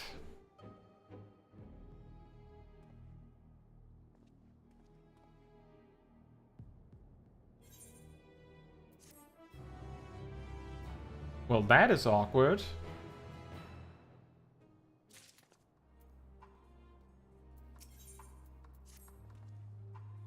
Since their excellencies are resolved to negotiate with the contingent, I will escort them to Tertium. I'll also instruct Alphen and Alizé to meet us there. Lord Metius, Lord Ignaeus, by your leave, my comrades and I would speak with the residents of Senatus. Though the Ilsabad contingent holds the Tower of Babel, it is I who wishes for it to be reactivated. Thus, I think it meet that I be present for this discussion. Yet, my understanding of your people's hardships, of their hopes and desires, of their dreams for the future, is sorely lacking. In my ignorance, I would struggle to contribute. Lest you worry, I would not plead our case to the community in your absence. I wish only to identify common ground, one which we might build a relationship to see that sees us overcome our differences. Very well, but know that the guards will not hesitate to escort you from the premises should they judge your actions to be inappropriate. If it's settled then, you should all head to Senatus. I'll join you there after I see their Excellency's safety to Tertium.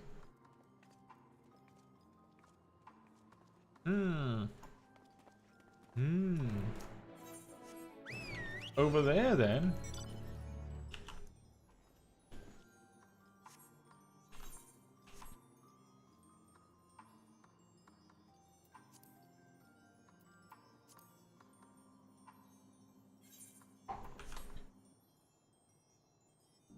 And onwards we go.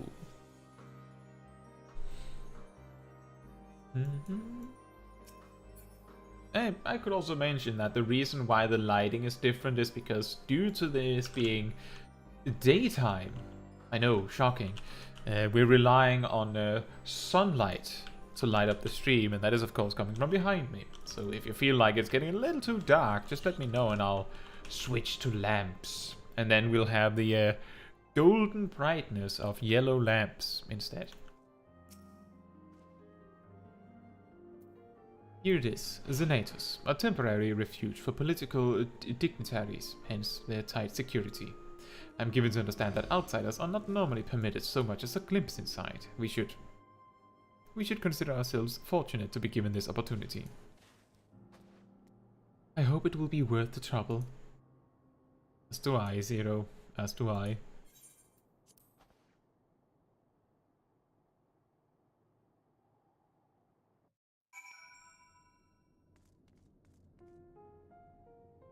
That looked a lot smaller on the outside. But this looks exactly like Tertium, doesn't it? To begin, I propose we split up and ask the residents for their views on the Ilsabad contingent and the current state of affairs. We would also do well to learn more about this enclave itself. Should you observe anything of note, pray keep it in mind. It is through open hearts and open minds that I believe we may yet convince their leaders to work with us for the greater good. Not sure how Zero is going to be good at that, but sure. The stockpile of assaulted supplies bears markings indicating they were provided by the Ilsabad contingent. The Enclave is clearly reliant upon the Alliance for aid. Pelagia! Hello there.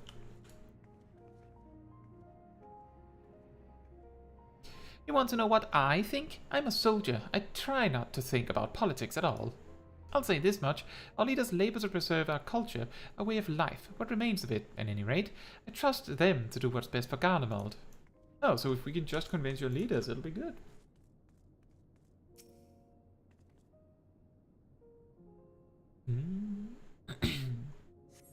You recognize the large casks as the very same you and your comrades used to transport ceruleum from Lapis Manalis. Why they are in Senatus is unclear.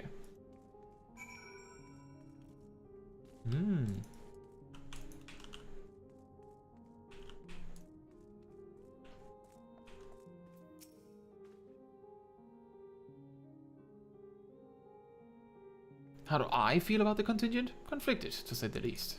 I've been tasked with the distribution of supplies, and I know as well as any that we couldn't survive without outside aid. Be that as it may, even though the Empire has collapsed, we have our pride. People don't want to be beholden to others forever. There's no denying that it shaves to see our benefactors occupying the Imperial Palace. And Eve says, it is night for me. I'll go to bed after the stream. I've missed so many streams already. I've not been checking up with the VODs either. Yeah, it is really difficult because I am pretty much incapable of planning a stream that will like land somewhere where everyone can watch.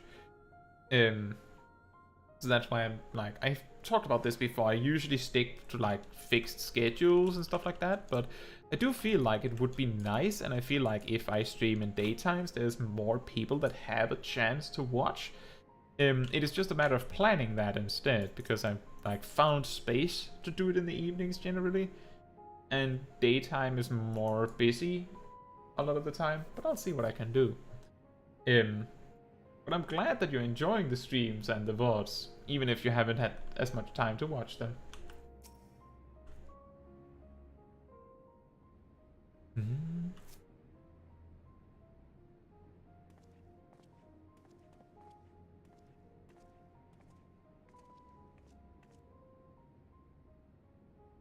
Finished touring the Enclave, have you? What were you able to learn?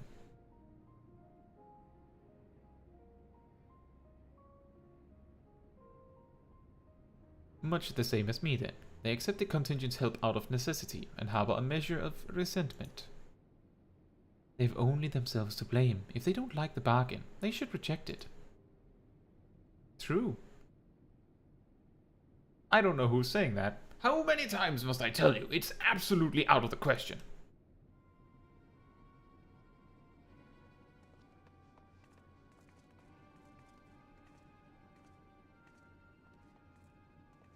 Hello.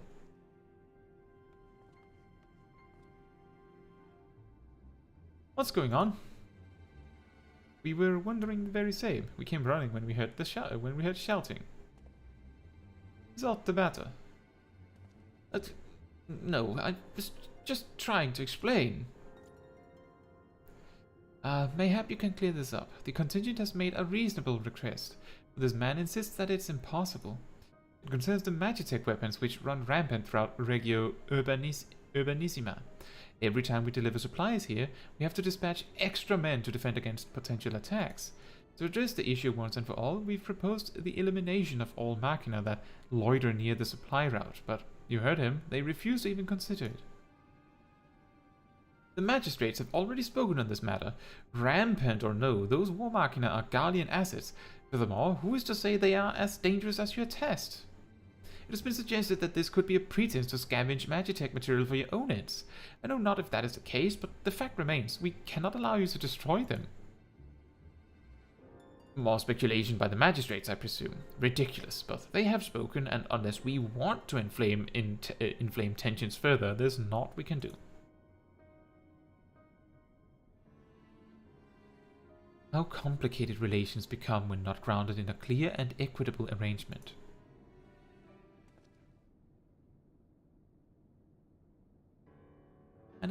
An equitable arrangement, of course. Well, do I understand the difficult issue. As a soldier, you must do your duty and obey your superiors. I have an idea, but I must first speak with Commander Lucia. May I take charge of this matter? By all means.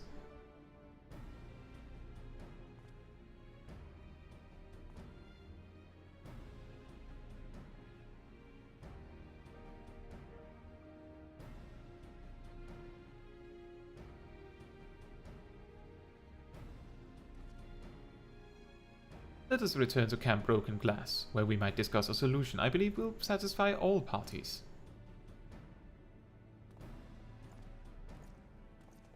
My guess? We will dismantle your Magitech weapons, but you get to keep the materials.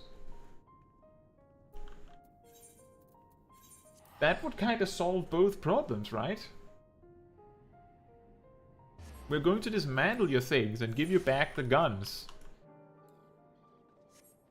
That is a cool outfit.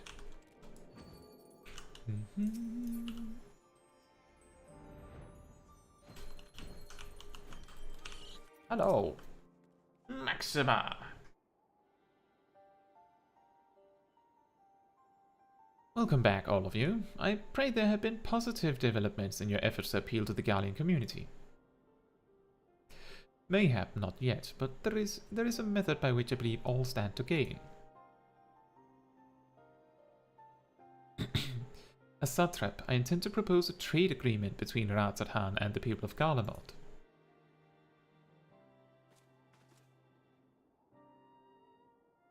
I'll give them spices. Please continue. The people of this nation have lived through its collapse and more, yet they have chosen to remain, for it is their home. That they have been able to survive thus far is thanks to the Ilsebard contingent, or rather, in less flattering terms, they are entirely at your mercy. Despite your noble intentions, this one-sided relationship has fueled feelings of frustration and resentment. There's no surprise, then, that some Guardians are loath to engage with foreigners, for fear of indebting themselves further, or surrendering more of their already limited autonomy. That is why I wish to present them with an equitable arrangement. One that would restore to them a sense of agency after having been forced to rely upon charity.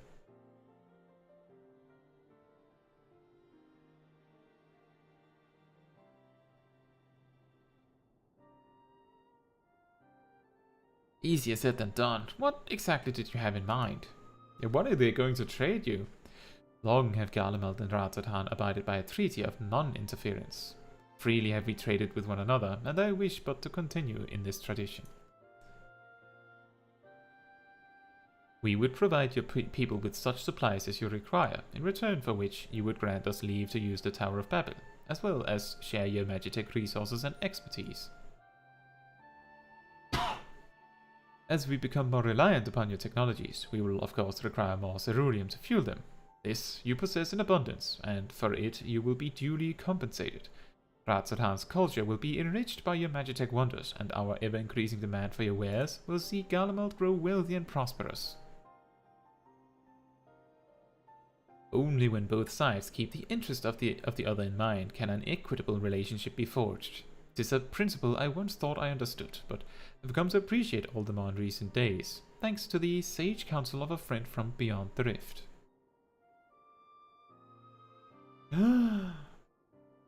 That's gonna cost you.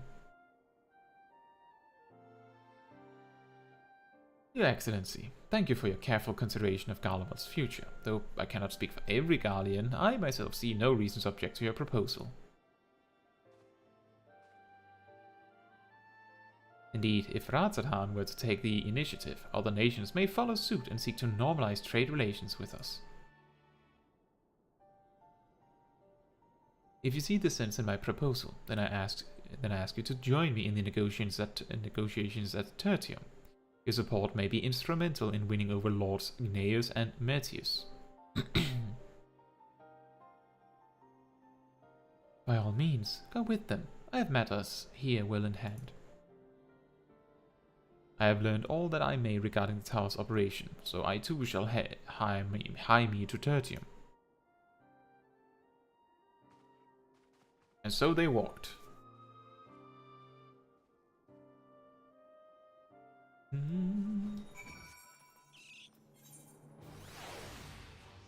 Oh, apparently Sib is fighting something. As a gunbreaker.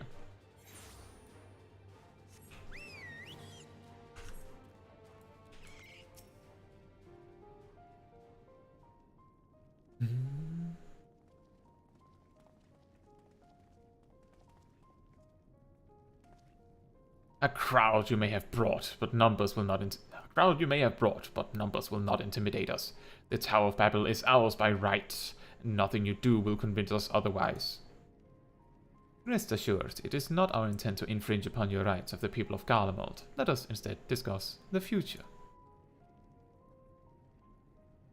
As the satrap of Ratzathan, I wish to establish a new trade agreement between our nations. And then he explained this trade agreement.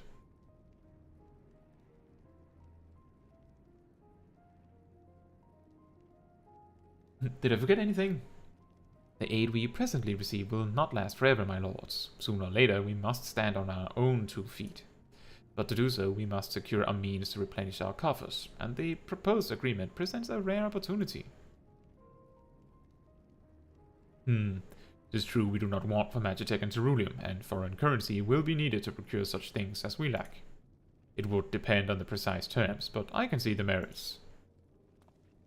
What? I can't believe what I'm hearing. You serve the Emperor, were a proud patriot, yet now you entertain selling national resources like a common merchant? Like you, I weep for what we have lost, but if we are to rebuild Garlemald, we must make use of what precious few assets remain to us. Nonsense! Utter nonsense! You are a traitor, Gnaeus, and there will be a reckoning. Oh yes, when the people of Senatus learn of this, they will cry out for your blood. Lord Metius, wait, it isn't safe out there. Uh-oh. What did Metius think they would do instead? I'm just going to point out, they have this snow-covered land to grow whatever it is that they plan to grow. They intend to survive on their own? Because he basically said, no, we will not trade any of our resources because it's our resources. How will they buy anything? With nothing. It's far too dangerous for civilians to be outside alone. We must go after Lord Metius. Let us leave matters here in Maximus' care, while the rest of us join in the search. If Lord Metius is bound for Senatus, we may be able to catch up to him in Regio Urbanissima. I pray he has not come to any harm. Oh, that is really convenient. That Urbanissima place was the one that specifically had trouble with War Machina running rampant. Surely they'll realize that they need to dismantle them now. And that's where Sib is. Shibbity-doo-dah.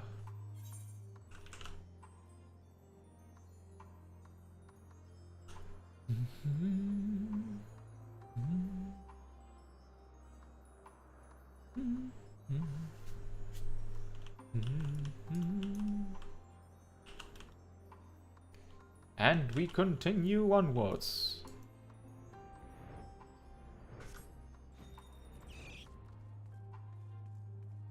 Sibbity-doo-dah?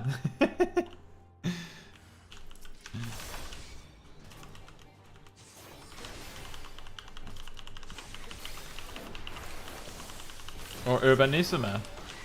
Urbanissima. Sounds like a magic spell, doesn't it?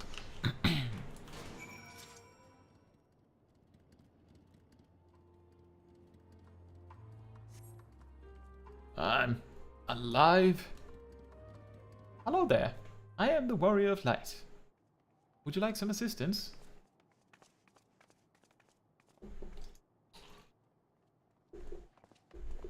Praise the sisters, you are safe.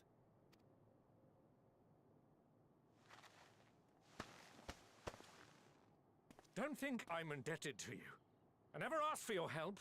Sounds like a void sent. You love Garlemald dearly, Lord Metius. That much is plain. But you're not alone in that. We all mourn what has become of our homeland. Bristle at having to rely upon outsiders simply to survive the cold. Even now, I struggle with fear and uncertainty. Day after day, I ask myself, what is right? Where do we go from here? I've yet to find the answers. But I won't stop looking nonetheless, and I won't avert my gaze from our grim reality.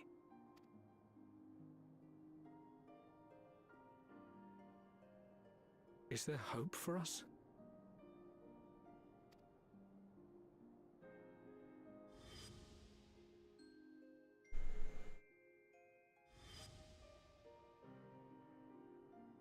Aye, so long as we live. Garlemald lies in ruins, but the bonds between us will never be broken. We are the chain that connects generations past and future. You and I, it's links. Help us, Lord Metius, for all we have been and for what we may yet become. Please.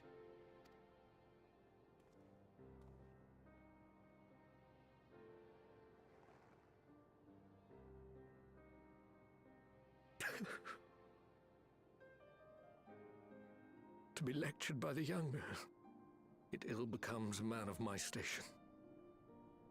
No, that's wrong. Accepting being lectured by someone younger than you says a lot about your wisdom.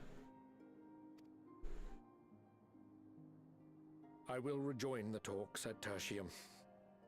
Might I trouble you to escort me?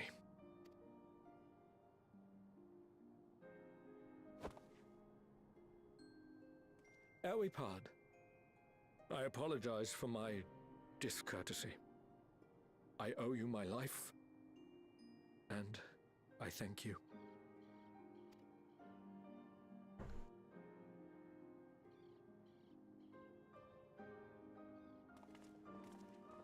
Euless, wait. I'd like a word.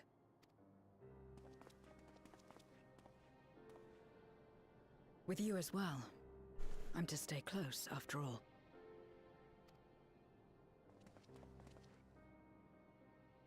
Worry not, we shall see the magistrate safely back to Tertium.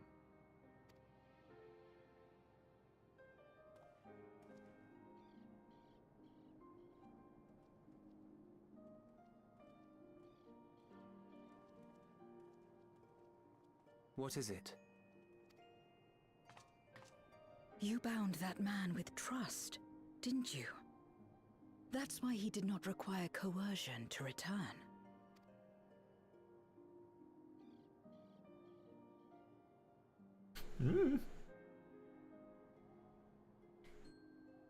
Just say yes. Shall we walk, perhaps? Chilly, standing around here.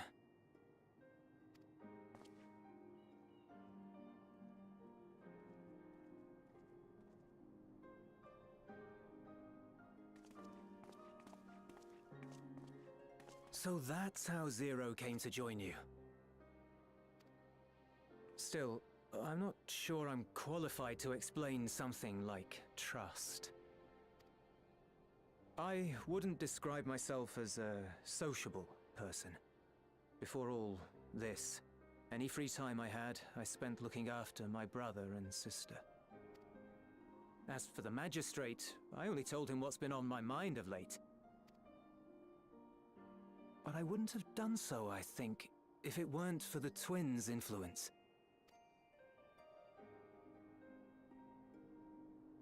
Trust is infectious, in a manner of speaking. When someone believes in you, it makes you want to believe in them, in others, in yourself. Perhaps it's because the magistrate felt that earnestness that he gave us a chance.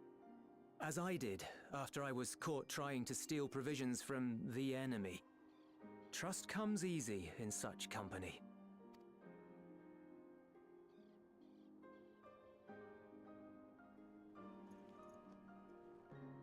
Little wonder my world is devoid of it. No one trusts in you, and so you trust in no one. And round the wheel turns.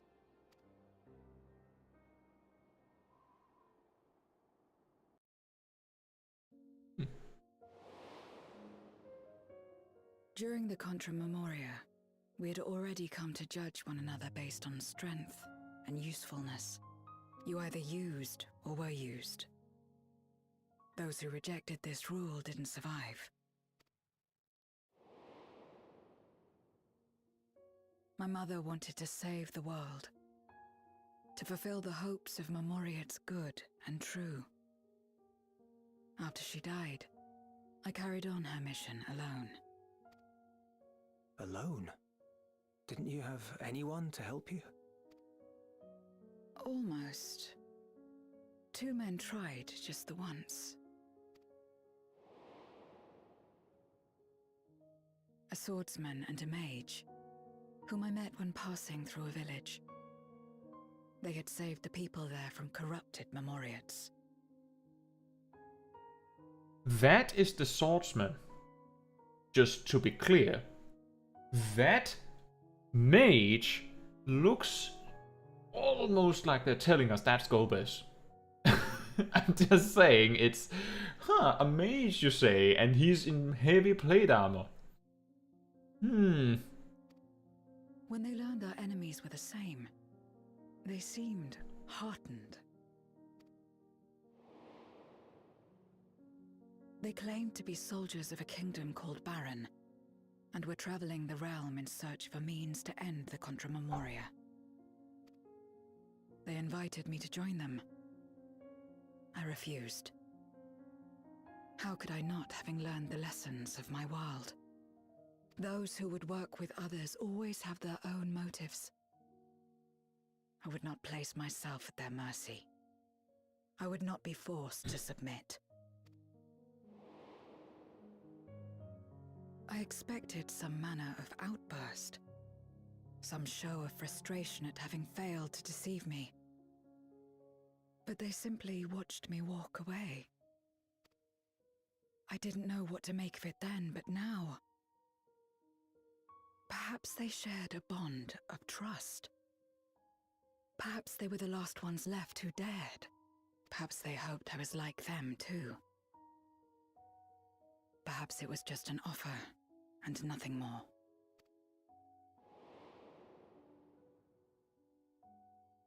I continued fighting alone. But ultimately I was undone. Overwhelmed by enemies that had banded together.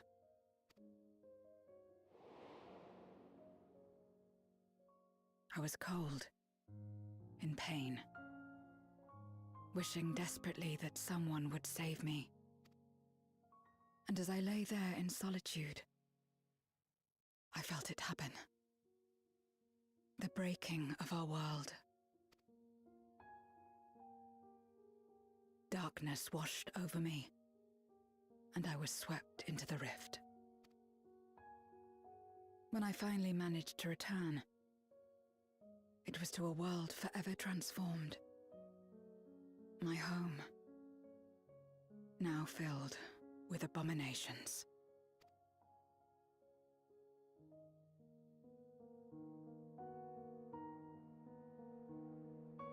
I had a chance to learn about trust, and forsook it.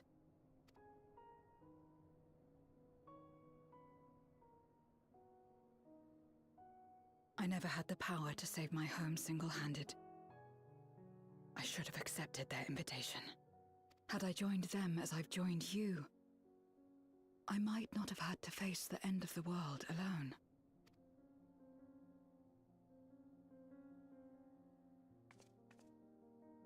But it's all history now.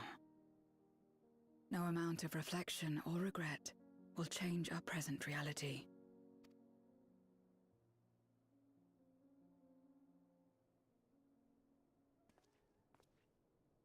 Whatever may have happened in the past, you're still here, Zero.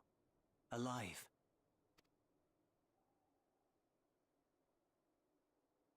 So long as you're alive, there will always be hope, no matter how bad things get.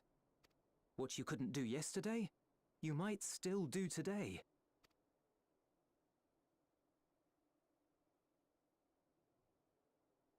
Think about it. It's plain that you've forged bonds with those around you. If you didn't feel that in some sense, would you have risked your life as you did for a meager ration of boots? I trust you too, for what it's worth. Had to. Here it is again.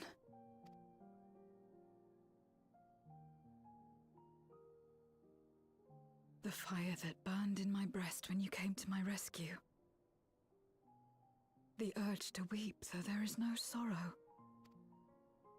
If this is trust, then what must I do? How do I answer it?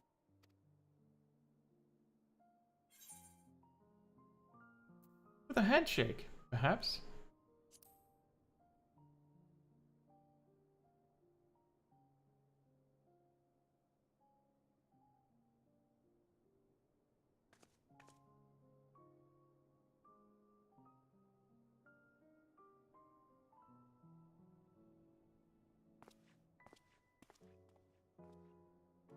Give me your hand.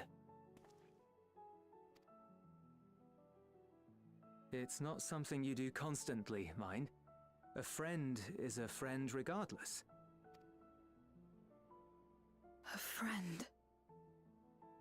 So that's what it means. Someone you trust.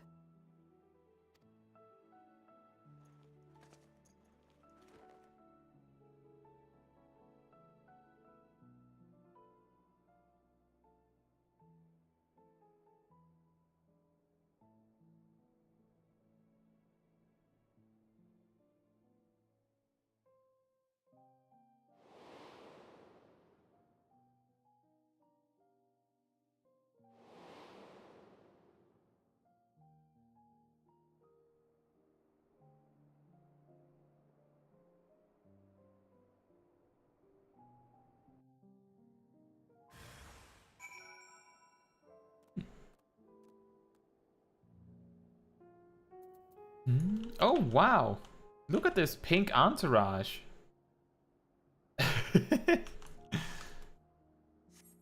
Just a moment, I'll be right back, and then we'll continue.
Alright, I'm back.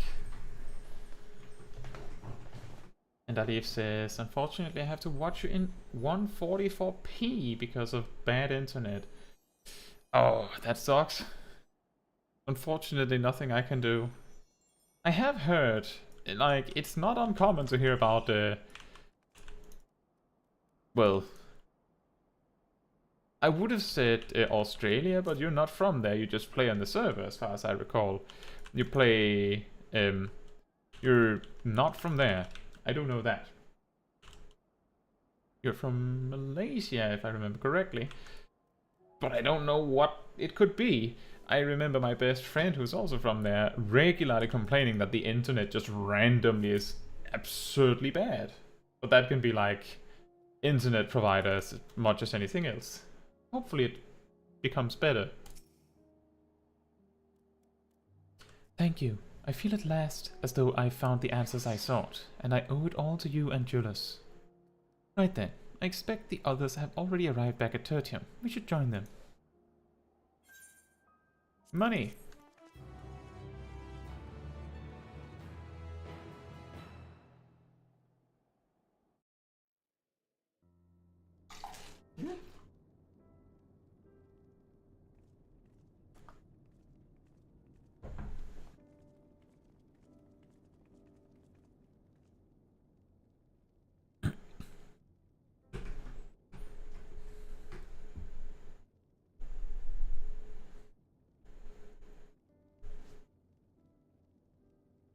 Full glad am I to see everyone returned, and none the worse for wear. Various representatives of the Guardian community are gathered here in this very moment. I dare say this is a fine opportunity to announce the trade agreement. You've read the memorandum. I trust you find the terms acceptable. I do, and Nares, I pray you forgive my disgraceful conduct earlier. I am ashamed not only of my behavior, but of placing the burden of negotiation solely on your shoulders in my absence.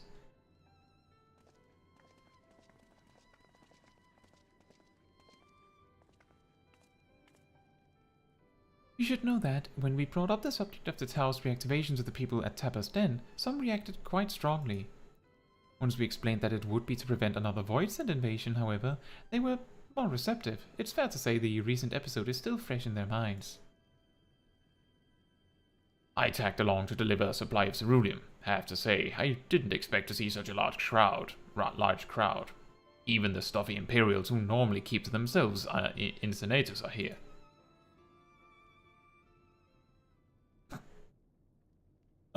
My friends and countrymen, lend me your ears.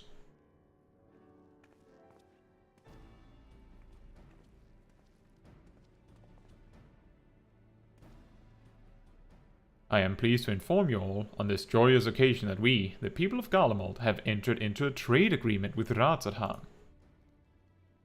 To inaugurate our accord, we intend to grant the individuals before you access to the Tower of Babel. In return, Radzathan will provide us with supplies, which shall be equally distributed amongst the settlements of our nation.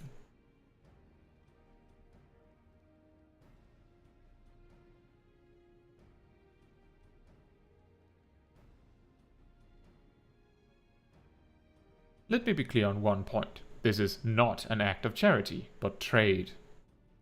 A bargain struck between equals, rooted in trust and respect, and it marks a significant step towards rebuilding our nation and regaining true independence. Radzathan holds Garlean technology and ingenuity in the highest esteem. It is my hope that, through this agreement, our people will enjoy a mutual beneficial relationship for years to come. Now then, we bid you gather round to hear the particulars, that you might convey them to those elsewhere.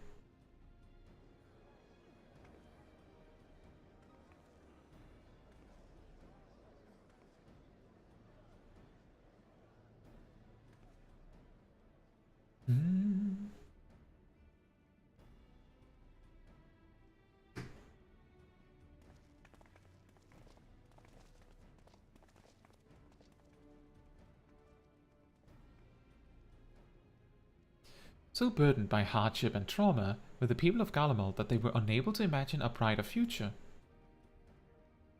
To be recognized as equals, as a nation with something of value to offer to others, that validation alone is enough to rekindle their hope.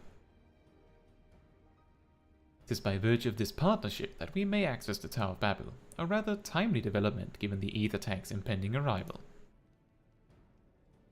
Once the tower's stores have been replenished, we need but await Y'shtola's signal to channel the energy to the moon, yes? Then you can leave that and anything else on this end to me and Alphino. No need to worry, devote all your energies to the mission in the void. As ever, I am in your debt.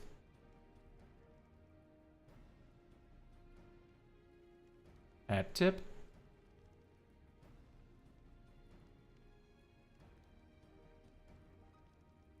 You are good friends.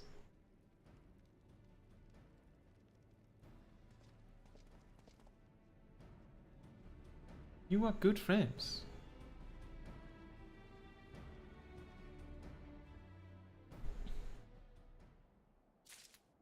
My announcement of internet provider gave them a scare? That's good. I'm glad that you got a better connection, Ali. Glad that it helped itself a little bit. Lunar Rendezvous. Interesting camera choice. Camera angle choice. Let us take a moment to review matters as they stand.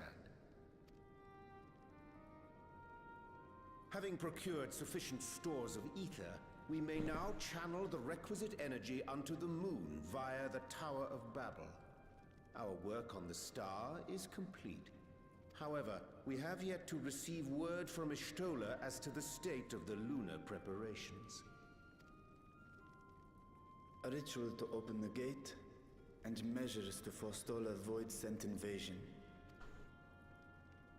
Neither task is simple nor quickly completed. She would doubtless benefit from our assistance. The very thing I was about to propose. Let us join her above and lend what aid we may.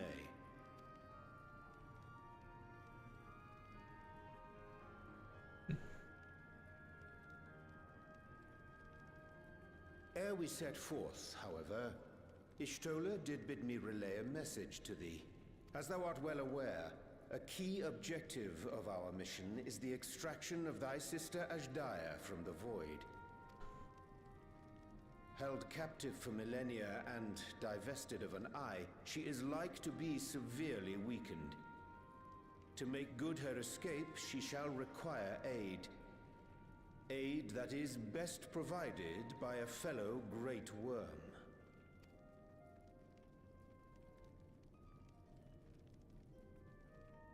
You would have me go in my true form. Very well. Like our sire, we Great Worms are capable of traversing the great expanse. The journey will take some time, but I shall take myself to the moon.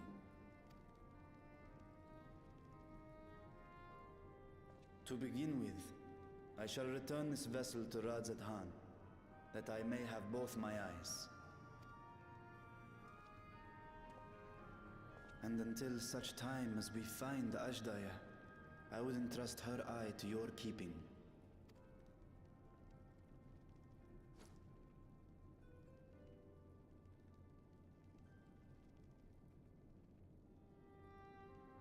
Will you do this for me?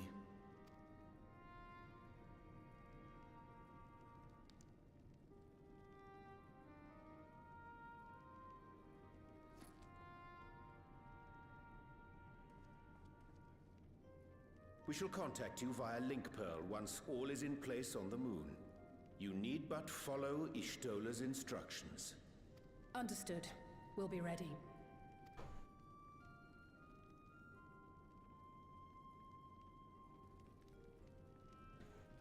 Take care, Zero.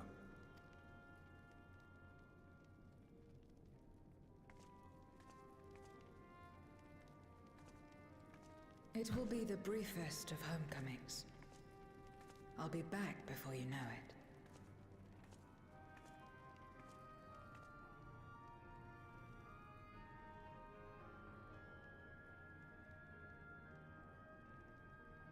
in mare lamentorum, then. Go well.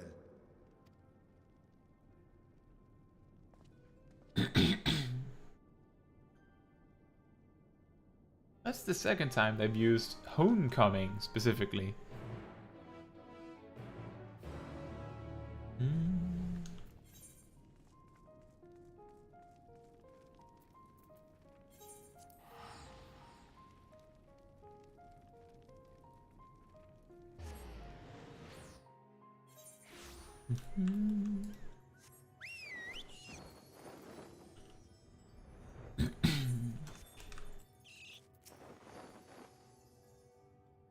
And we continue. I took the liberty of informing Ishtola of our arrival. She and her entourage should be here momentarily.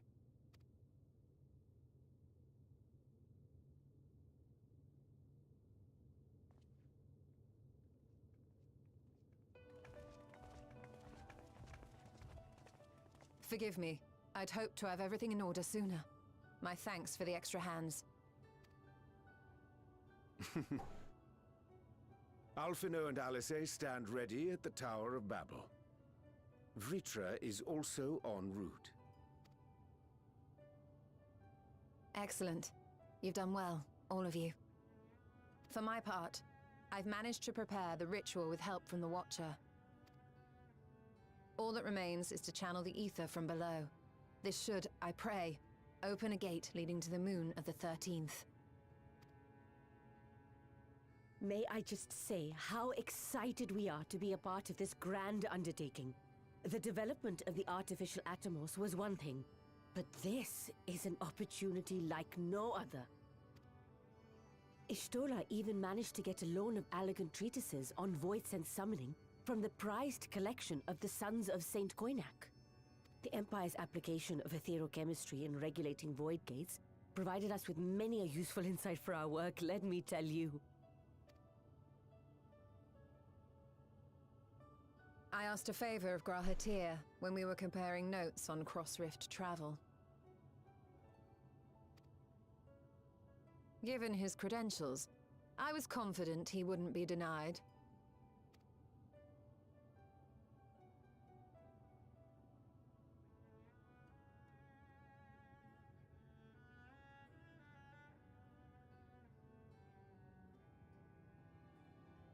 The knowledge of our forebears has brought us far, as has our own. And with our knowledge and resources, we shall construct a voidsent containment seal on a heretofore unseen scale.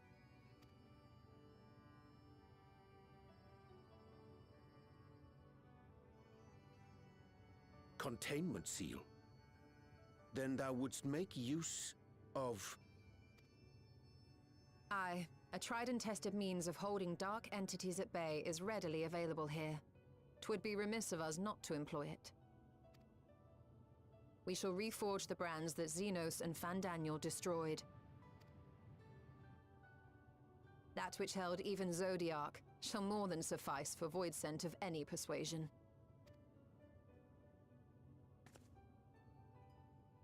The Watcher is already hard at work, tending to the most critical parts of the brand's restoration. There are, however, a number of concerning factors that remain. With your help, I'm sure we can resolve them. Time is of the essence, so I suggest we continue this discussion as we make our way to the brands.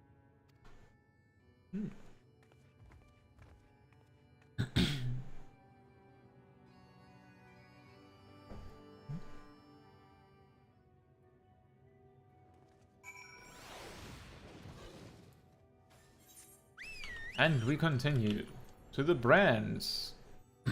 We're making brand new brands.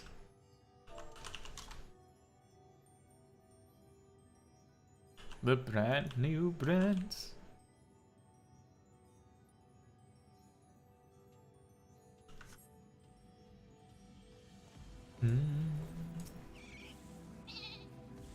Now then, to the matter at hand. With the Watcher's assistance, we shall reforge each of Zodiac's brands and use them to erect a barrier capable of repelling voidsent. Yet, though we expect to be Yet, though we expect it to be effective against larger beings on account of its original purpose, there's a chance it will allow lesser Voidsent to slip through. Therefore, we shall require a second line of defense, and I believe the Loprich supporters would be suitable for this purpose. Yurianji and Caetsu, the two of you have a strong rapport with our lunar allies. I would have you meet with Living Way in Best Way Burrows, and provide any assistance they require. I will join you. As a Voidsent, my knowledge may be of use. An excellent idea. In the meantime, the rest of us will see to reforging the brands. I will send word when we have finished. Pray do the same.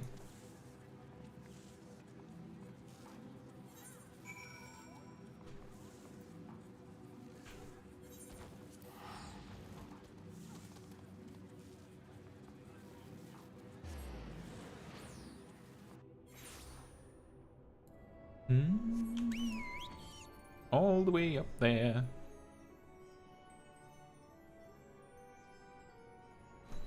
And here we are. There you are. Your Stola has apprised me of your present undertaking. I understand she wishes to deploy our pride and joy, the veritable carrots of our eye, our unrivaled combat supporters, as a precautionary measure in case this Voidsent containment seal of hers proves lacking. As we speak, my fellows are rounding up what units they can and will bring them to the northeast corner in short order. Please wait there. Alright then. And then she went that way.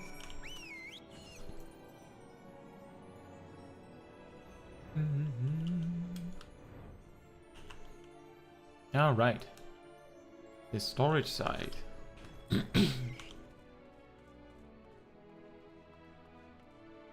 Alif says, does your Stola still give out her ether to Zero, or does Zero get that from food now? I'm pretty sure Zero just gets it from food now.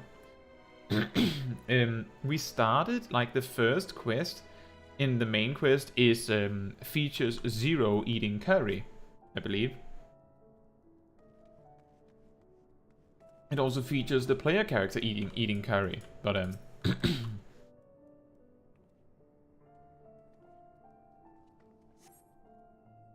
because there has to be a food eating cutscene, as they are in MSQ these days. Always. Dreadfully sorry to have kept you all waiting.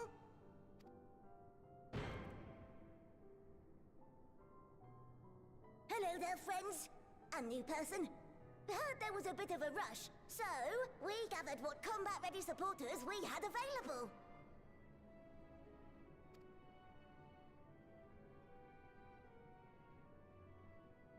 A welcome contribution. Thine initiative never ceaseth to amaze. Oh, stop! You're making me blush! Even now, as we pursue new dreams, aiding the people of Aetheris remains our greatest joy. So you can count on us, ever and always.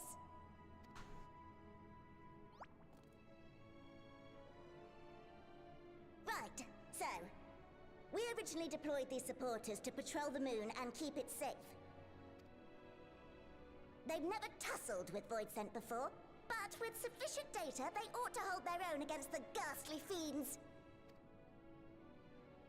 Practical, tactical data acquired in the moment, and who better to give the supporters an educational thrashing than the champion of Aetheris? I believe I would make a better instructor. Agreed. Not only have I fought Voidsent, I am one.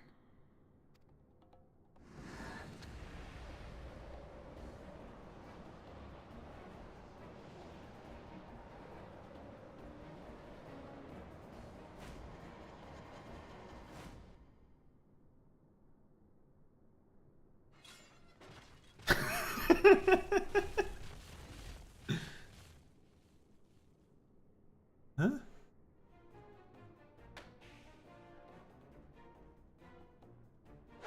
Well, don't just stand there. Engage!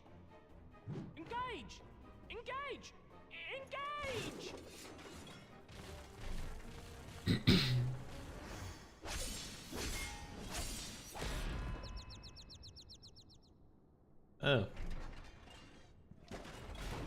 Uh-oh. That'll do, that'll do!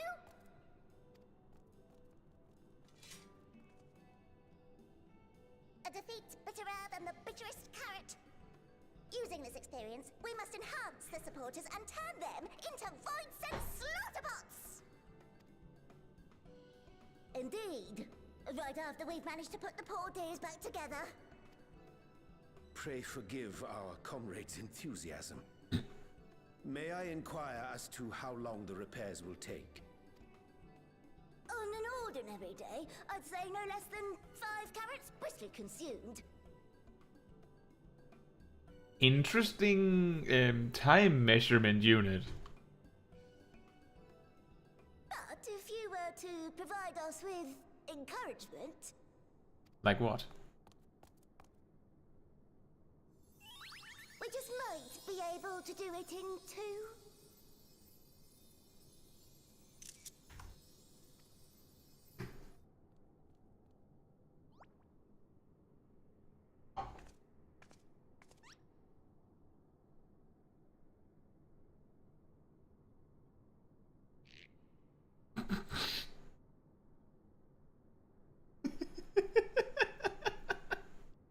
This I leave to you.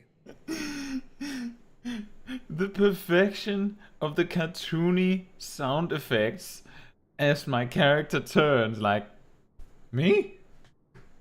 You? Me? Who?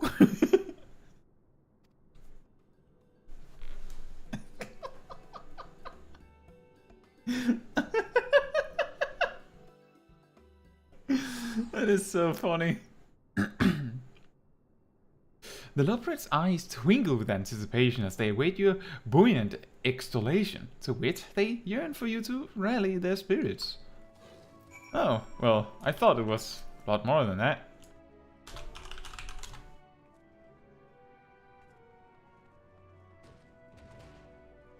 What? Engage! Engage! No, not that. Oh, sorry, I was in the midst of... Forgive me. The sight of precision parts is strangely soothing and sleep-inducing, but I'll try to keep moving.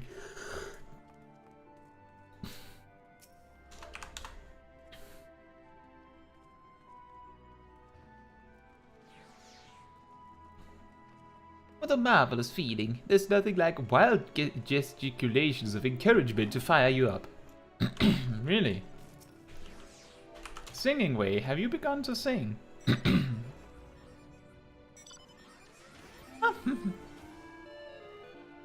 Well, that part you said yourself. With you cheering me on, I can do not less than my best. My very best. Growing way.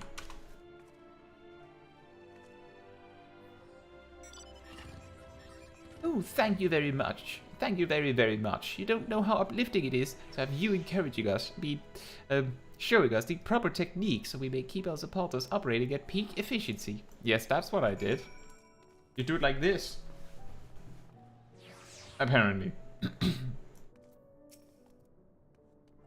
Hi, everyone is in high spirits indeed. Thanks to your encouragement, we'll have the supporters up and running again in no time at all. 2 carrots, briskly eaten. Pray attend to your remaining busy work and leave the deployment of our new and improved Voidsent slaughterbots to us.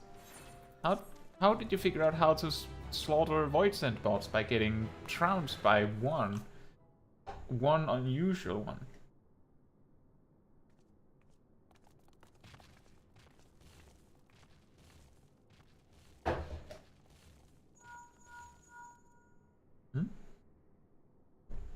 Can you hear me? We've just finished restoring the brands. Let us reconvene once you've finished tending to matters there. The culmination of our efforts is nigh. I mean, for real. Yeah, Zero is a Voidsent, but like pretty much most of the Voidsent are all less human than Zero, so she's like not that Voidsent. It's a little interesting. The brands are ready, I presume. Excellent. With the Loporrits having deployed their supporters, we are ready to proceed. Let us rejoin Y'shtola post-haste, and pray open our gate onto the void. Well, with the amount of quests we've had so far, it is getting to the point where I'm very curious as to how much stuff there is happening after the trial.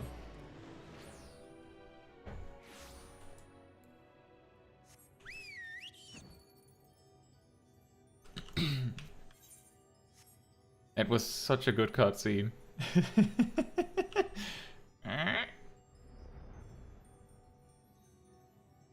It is probably going to be even more cartoonishly funny when we do it with a Lalafell in like 6 or 7 weeks, maybe?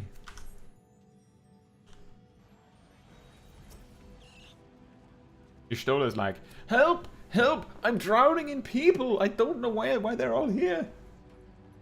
My thanks for seeing to the supporters. With this, all is in readiness for the ritual. First, I shall give the order to Alphinaud and Alice in the Tower of Babel to channel Aether to the moon. Once we have amassed a sufficient amount of energy, Urianger and I shall begin our incantations to open a void gate. If all goes well, a tear will form in the fabric of reality, at which point you must activate the brands and put in place the containment seal. That is all. If there are no questions, then let us begin.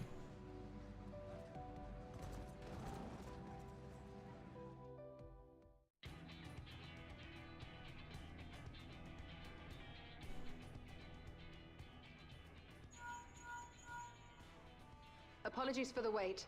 The preparations here are finally complete. Excellent. The Tower 2 is activated. But give the word and we will begin channeling the ether. Very well then. Make it so. The moment of truth.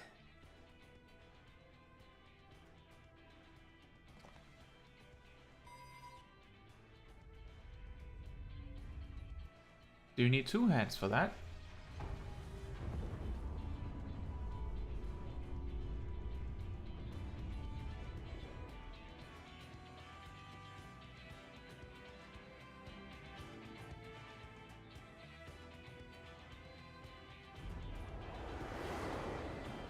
And just hit Vitra on the way.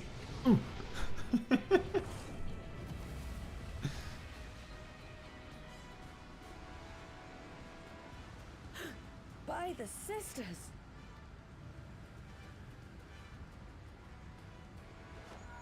Urianger, commence your invocations. 'Tis time to open our gate.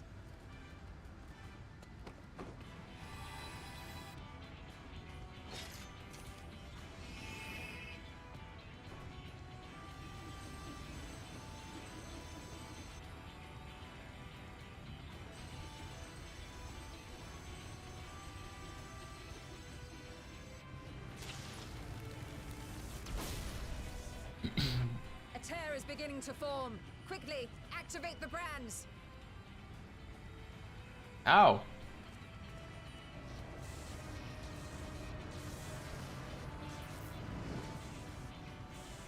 I didn't know that was something we had to do.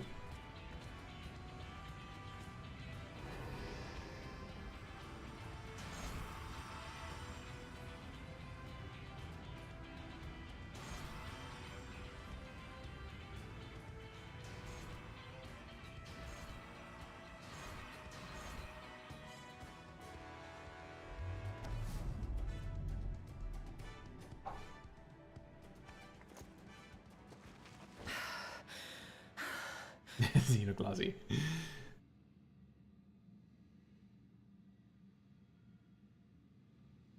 Success. The gate is open, and the seal appears to be in place. Let's see how well it holds.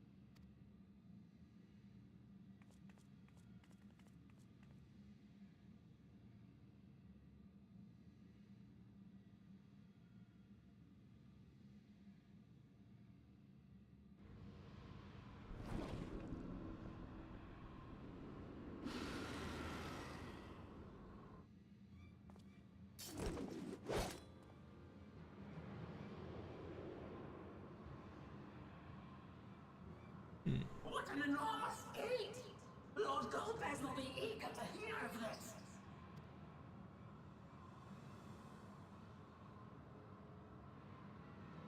So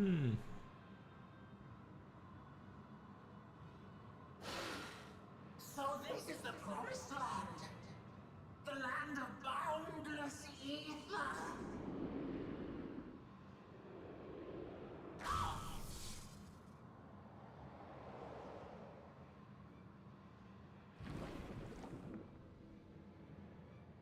I dare say the seal doth serve its purpose.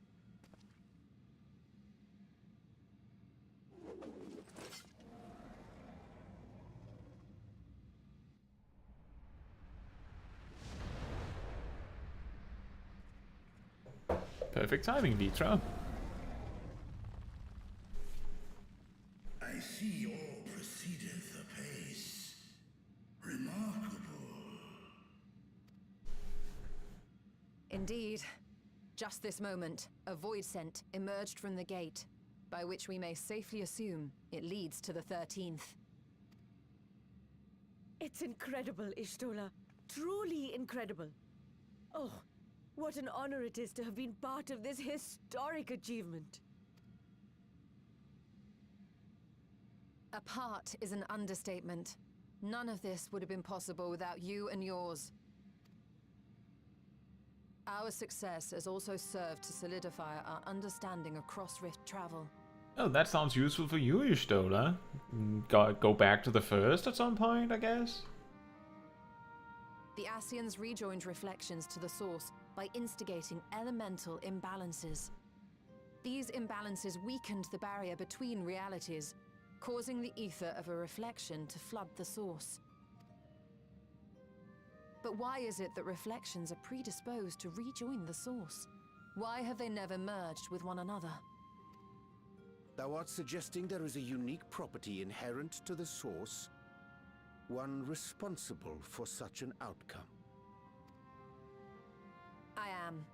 'Tis my conclusion that, as the point of origin for the reflections, the source has an innate pull over them. Hydaelyn, I believe, sought to suppress that pull, which is why she was created with the power of light, of stasis.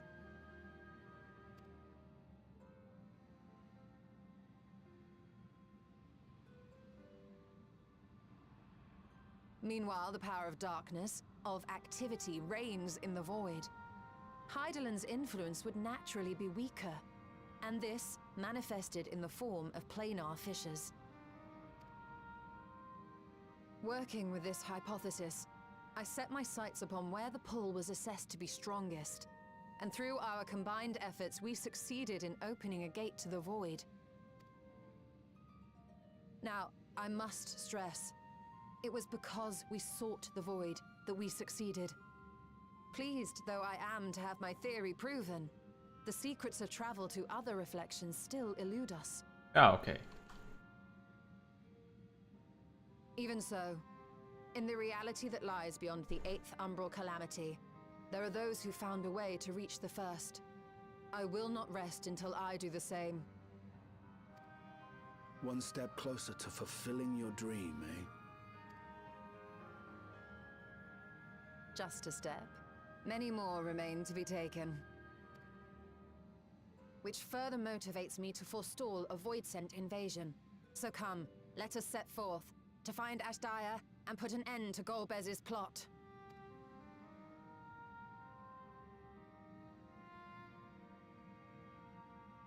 Climb upon my back. I shall take us to the gate. As we did discuss prior, I shall see the alchemists safely home, then together with the Loporrits maintain vigil over the gate. May the sisters watch over and keep you safe.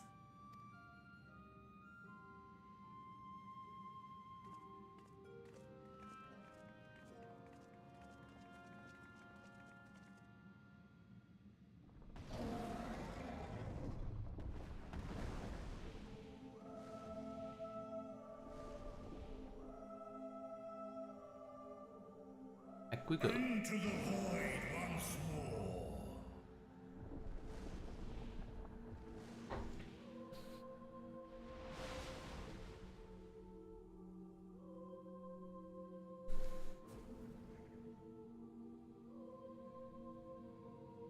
wonder how close we are to the trial.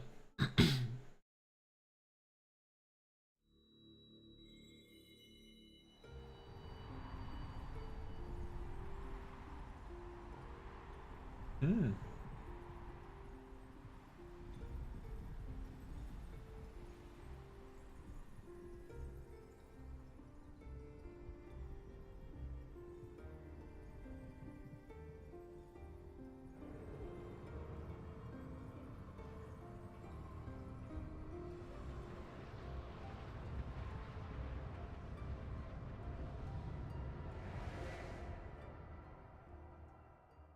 And in we go.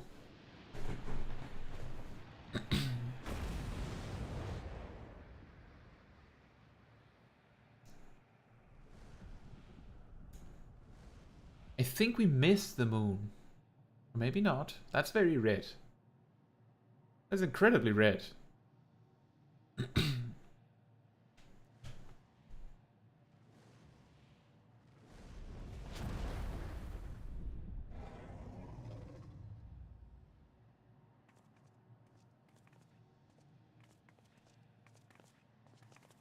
This is the moon of the 13th.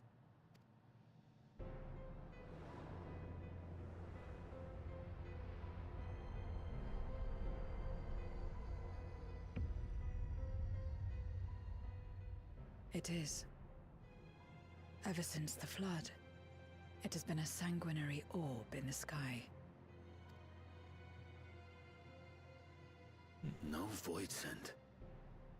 A rather more subdued reception than I had anticipated. But unsurprising, given how jealously Golbez conceals the location of his domain. Still, we must remain on guard. One of his minions came through the gate, after all, and more may lie in wait. I do not sense my sister. Where could she be? Where? Steady, Vritra. We've barely arrived. Let us explore our surrounds before drawing conclusions.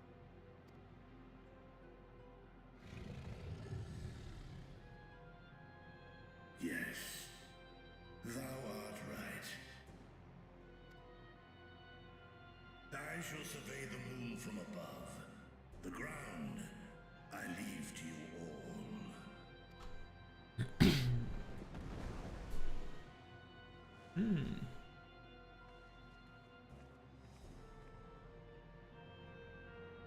And so we begin the search for Golbez. Split up, gang! What? Mount unavailable? I have to walk? You can't be serious. These boots were not made for walking. They were made for tanking. Specifically. Ah yes, a point of interest. Flat dirt. The surface of the moon is a grim shade of crimson. Consequence of the flood of darkness, perhaps. Incredible observation. Ah, I can't zoom out further. Huh.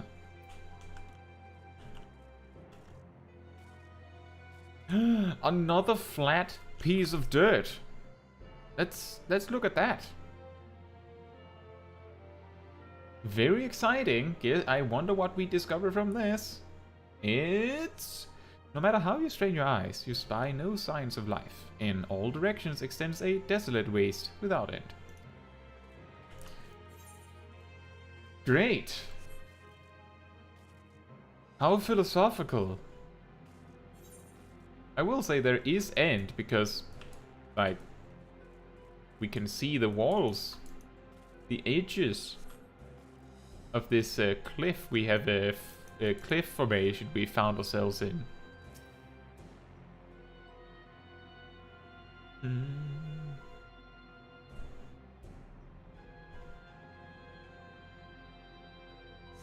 You hold your breath in an attempt to catch the faintest noise. Save for the sounds of your comrades, there's nothing. So far, you have failed to find any clues as to Dais' whereabouts. Perhaps Zero has noticed something you missed. Specifically Zero. Who else?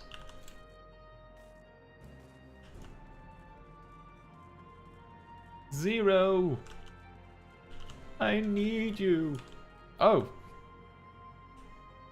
That is... I think Zero found something we missed! Yeah, I do believe that is the case, Alif. I think this is like a solo instance. That is also why I can't mount up, I'm pretty sure. It would also look really weird if there were all other players here, wouldn't it?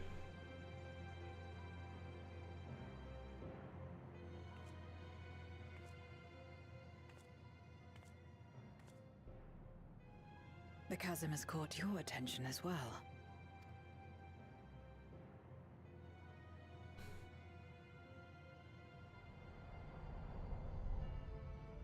Very red. There's some manner of structure below. Worth a look, wouldn't you say?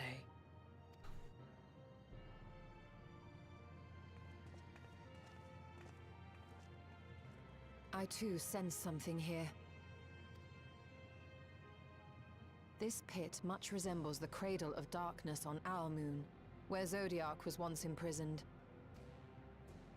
If this place serves the same function, then a fragment of his power must have been sealed in the depths.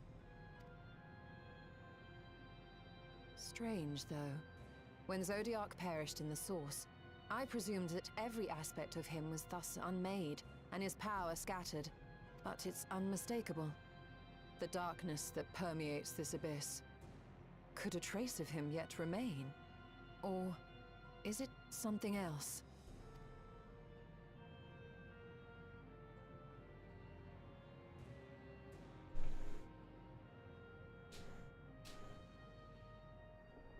Hey, it could look like a spawning pool.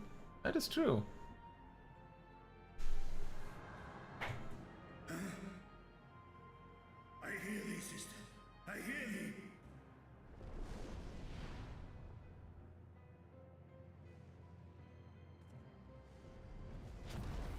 Climb on, my friends. Astaya is here, within this chasm.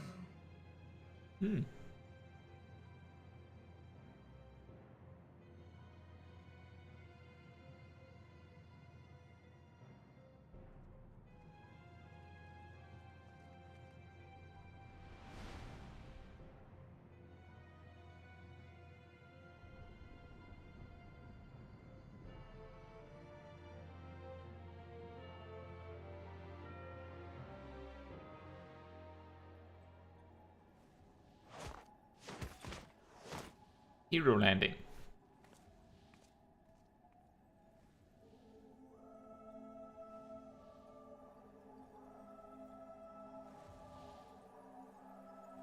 Dream King.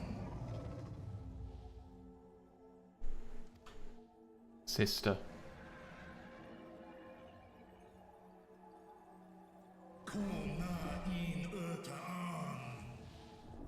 Zai, Vitra, I've come to rescue thee.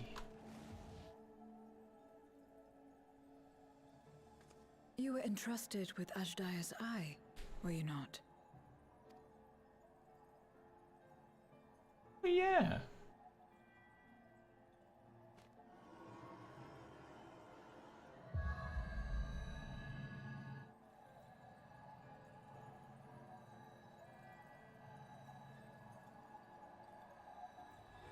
Blink.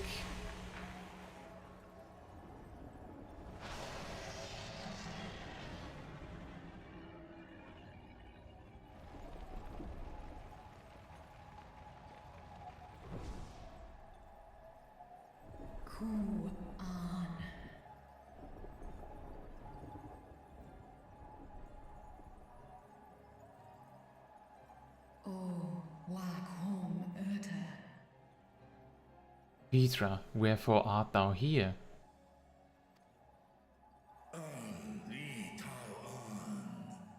Oh, thank goodness.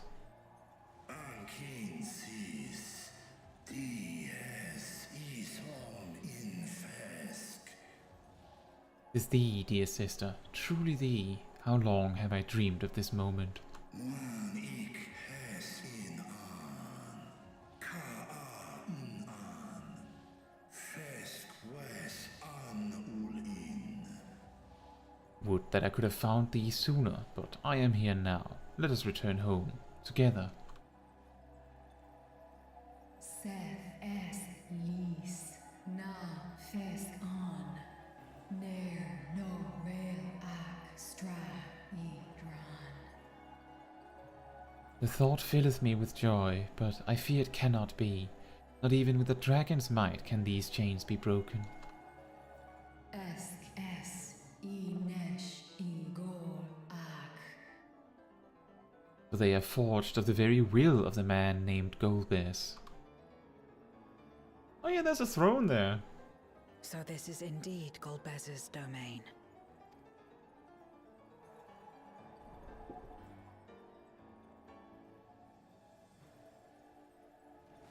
Kis arn in. Thou keepest company with mortals. Es fil ud in. Ein an in. I do. They are my stalwart allies, without whom I could not have come this far. Sis esk dir antar. Is that so? Then much time hath passed indeed.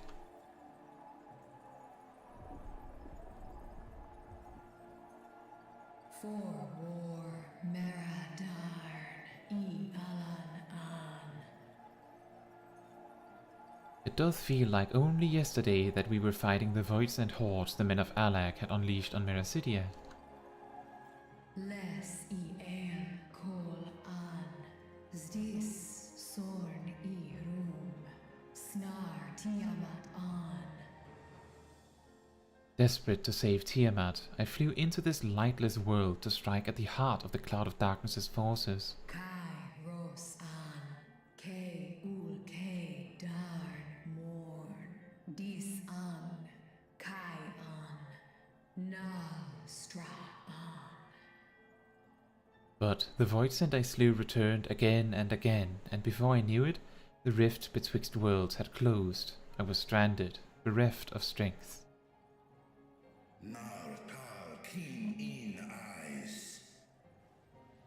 Thou didst save the lives of full many, sister.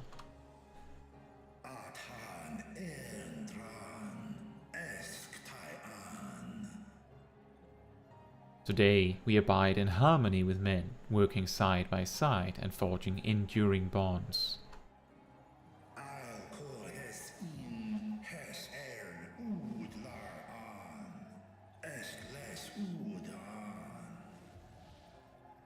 Indeed, in the course of searching for thee, I did cross paths with many a noble mortal, with whom I built a nation of rich diversity.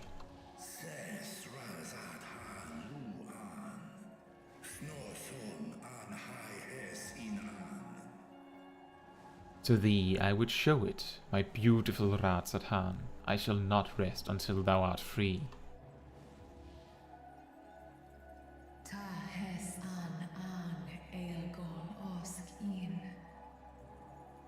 When Golbez found me collapsed, the darkness ravaging my wounds, he spoke and said,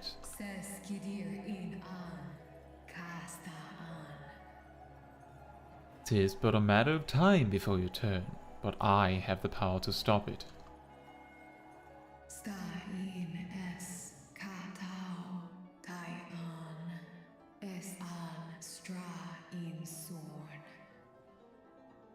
And he did, for a price. I would remain myself, but bound, an everlasting feast for his minions, who supped upon my ether over thousands of years. What now, then? Does this great worm intend to remain a captive meal for all eternity, not daring to test her chains?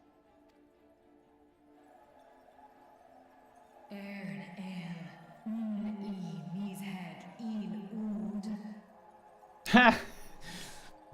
If such is thine attempt at encouragement, mortal, then thou art as graceless as Nidhogg. Fitting for Estinian.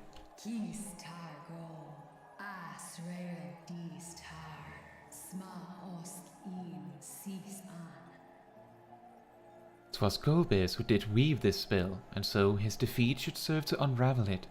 Would it suffice as a show of spirit were to reveal what I know of the villain? Now there's a start. So, what can you tell us?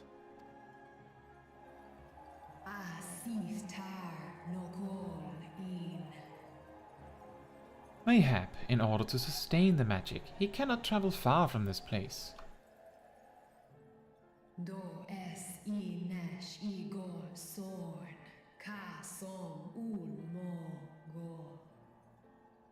He doth prefer to send minions to carry out his will, but on occasion will himself ascend to the moon's surface.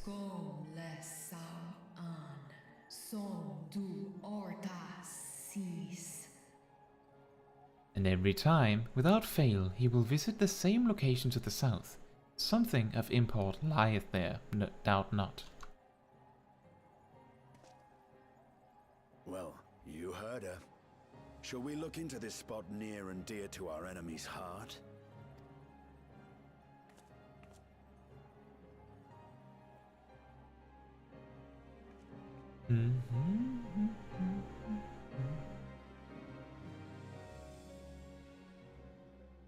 It feels like a trap, but I suppose it isn't a trap, at least not yet. Although him being not at his throne at this very crucial moment might be a trap. The others have already begun searching for clues. Let us do the same. I'll take charge of this area. If you could see to the south. Still no mount.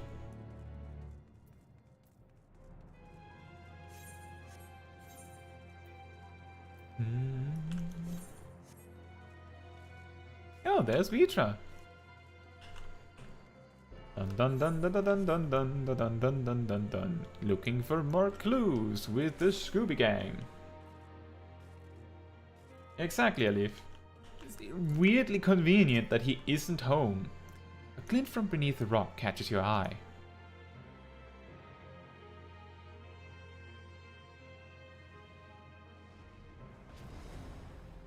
I found a glint. Did you find something? Yes. Apparently.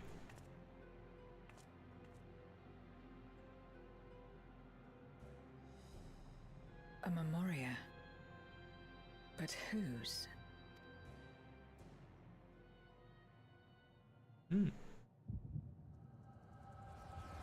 We'll figure out right now. The power of the echo.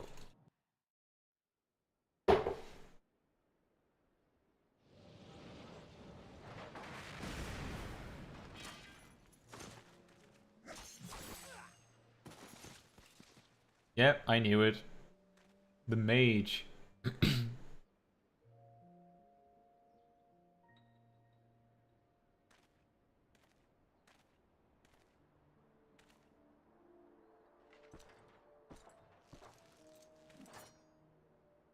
You have lied, pillaged, and murdered.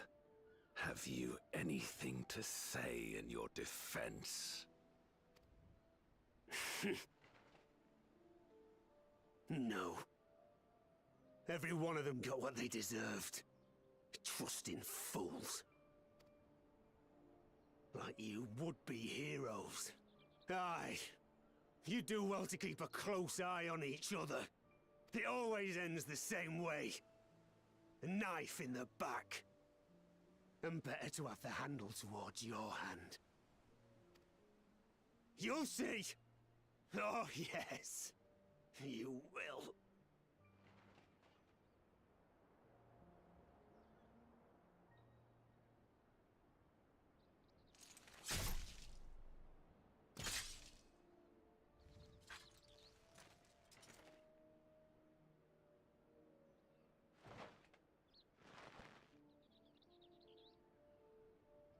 In death, may your soul find salvation.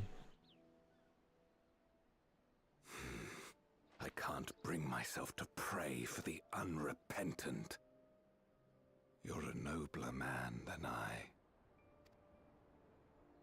Come now, we are all shaped by these dark times more than we would care to admit.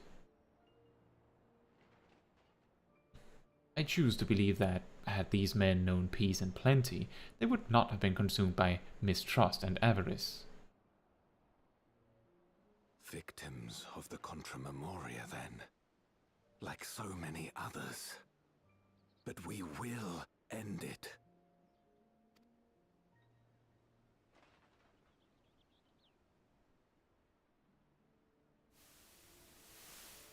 Thank you. I shudder to imagine what might have happened if you hadn't dealt with the Dark Ones.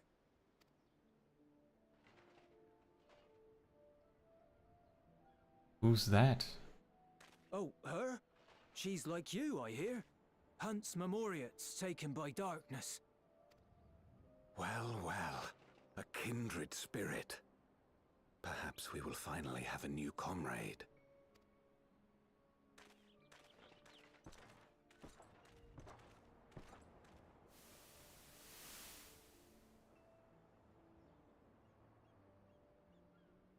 No. I've no interest in working with others. Much less someone who looks as suspicious as you. Is that so? If there's nothing else, I'll be on my way.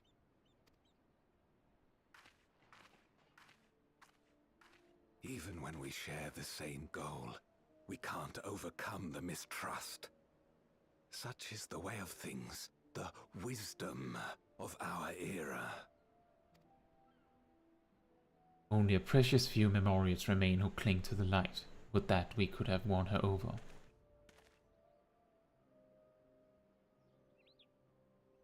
We'll make do, old friend. We have accomplished much already, and another person may well have been more of a hindrance than help. Now then, our work here is finished. His Majesty has summoned us, so let us not delay. To Baron.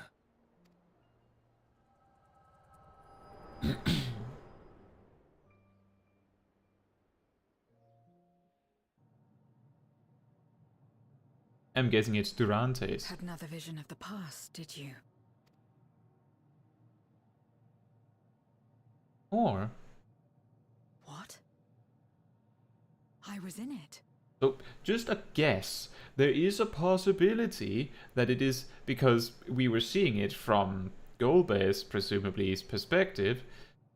There is a possibility that it is actually the mage that is in that Memoriate thing, and that his sword-wielding friend decided to take up his armor in like a show of respect and memory.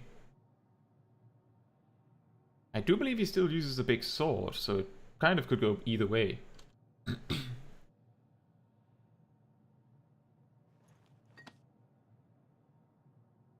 It's them. The pair I met in that village. Which means the one sealed in this Memoria is...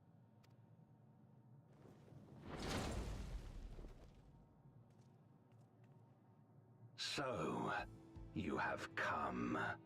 You who would oppose our crusade. Tranquil. Sister!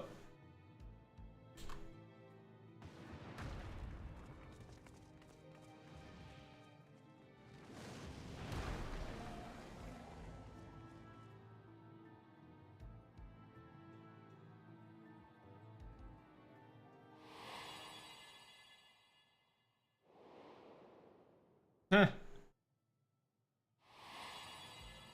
You. I know you. In the mountains. Is that so?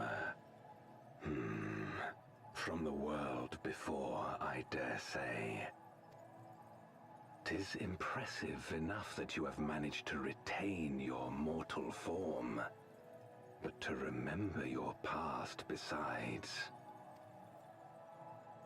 But that is of no moment. You are the Memoriate who vanquished my minions, correct? And what if I am? Then, I would bid you join me. As a child of our world and slave to the wheel, fight with me for the salvation of all our souls. Fight with you? More like fight as your pawn. It isn't me you want, but my power. And if I don't obey, you'll bind me like you bound that dragon. But no more. I refuse to be bound ever again. I fight only for myself, and for those in whom I trust. My friends. I see. A pity. It is for the dragon that you have come, yes? Originally, yes, but now that you're here... When first you appeared, I thought simply to remove a threat to our plan. Never did I imagine that you would reach this place and gift me a golden opportunity.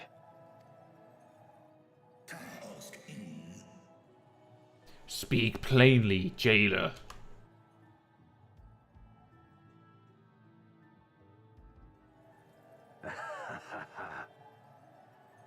Long as it has been imprisoned, this dragon has grown feeble and weak, its spirit extinguished. Your coming has served to rekindle her forgotten hope. Her yearning to be free, to return home. That is the key to our deliverance.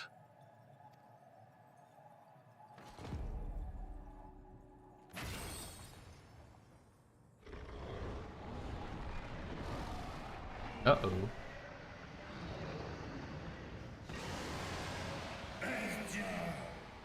Astaya, no! The darkness is ravaging her. She's becoming a void scent.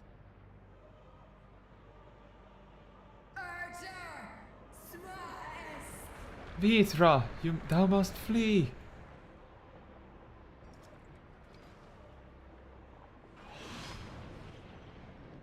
Rise, O shadow dragon, and obey!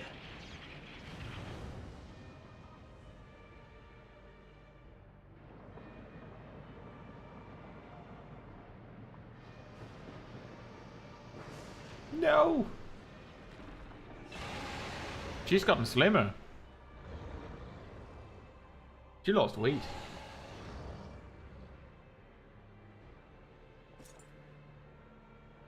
Kill him.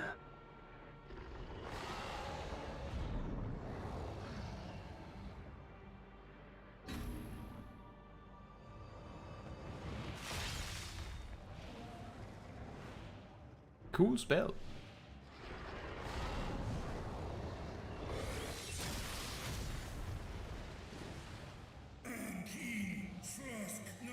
Sister, please!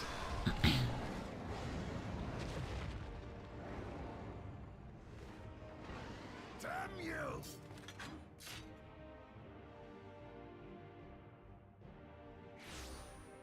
Oh. Wow. Keep our guests occupied.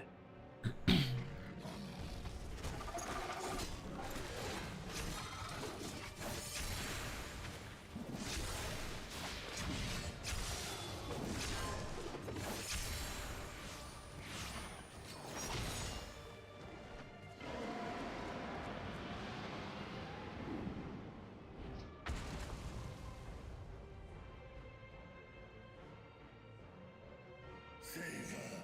I beg thee. Save my sister.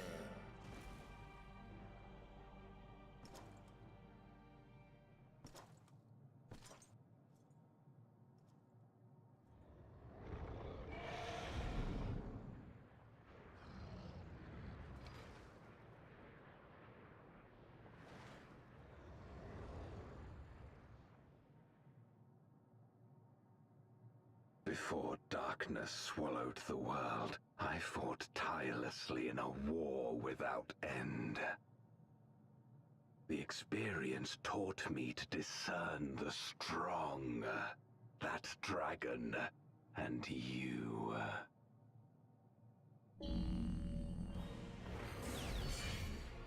1v1, final destination only.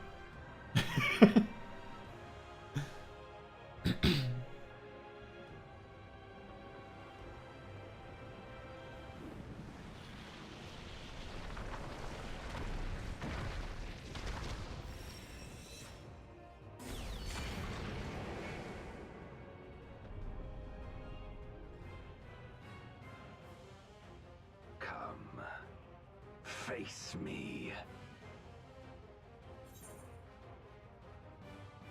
Rest assured, I need no invitation.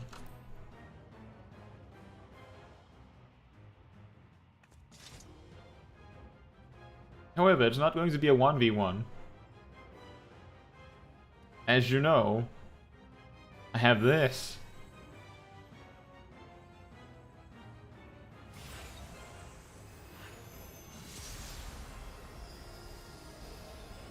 It is trial time, Alif.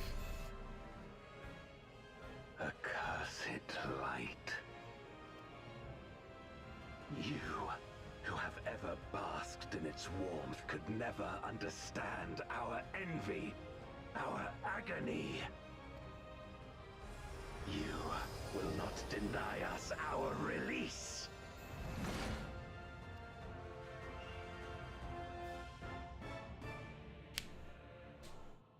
The Voidcast Dais, now accessible.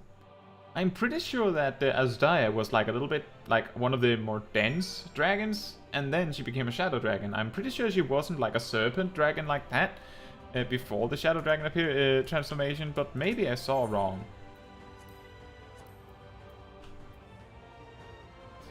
I'm going to guess that there's not anyone watching the stream that is like ready to join me for it or would want to join me for it, just like with the dungeon. It was just Sid who was slightly ahead of me, and he's not here now.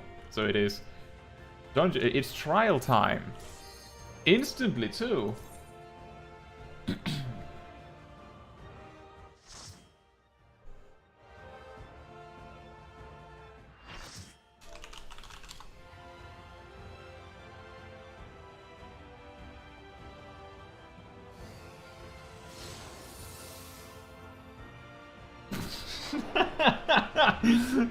That Tonberry head.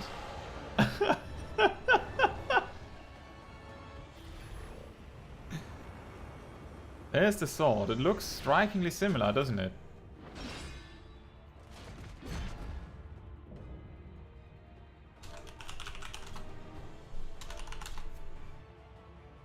Knight in black.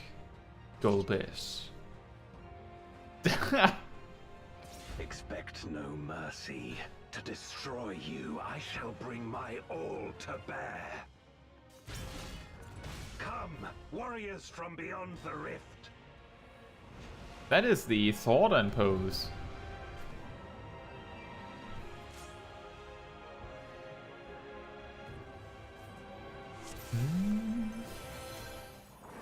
If you would oppose our crusade, then come. But know that none shall deny us salvation. That is an extremely small arena, by the way. It is frightening because I don't think there's any edge on it, or like a fence of some sort.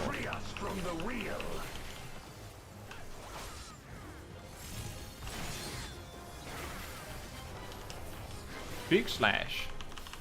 And then we turn on the tank stance. Now that the other tank has died. Oh! That's the Hades mechanic. Nice! I will suffer no obstacles. Nice callback. Just a blue version of the mechanic. No matter the foe, I will stay the course.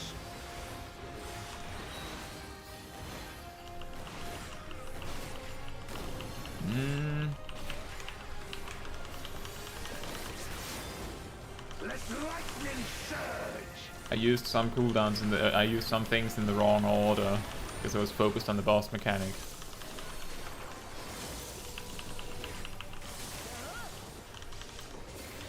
small damage loss, but that's fine.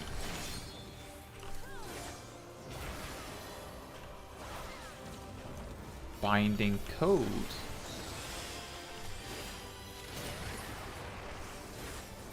Such is your power.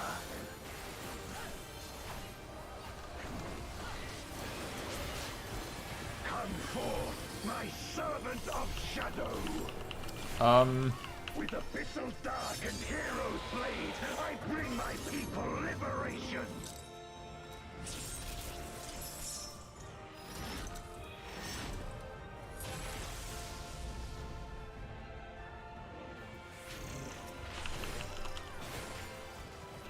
You shall know true terror.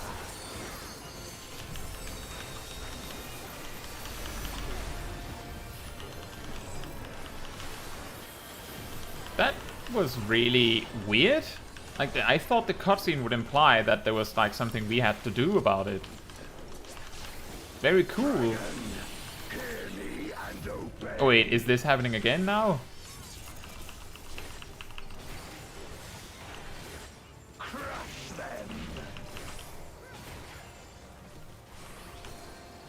Oh. Ow.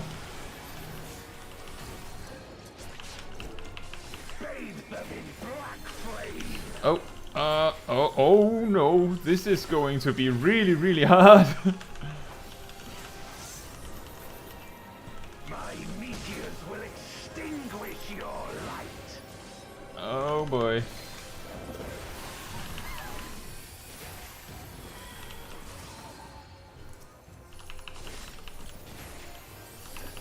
Focus on survival. I need resources.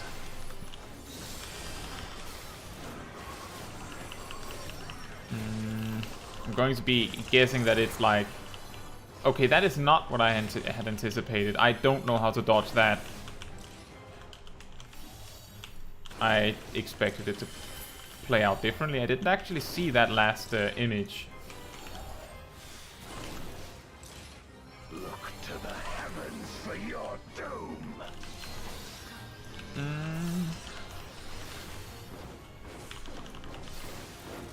Ow. You wretch. Hallowed ground? It is.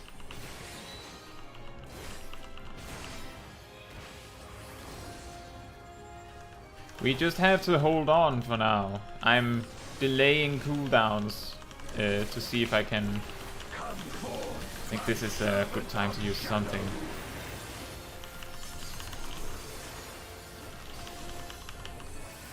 Let lightning surge.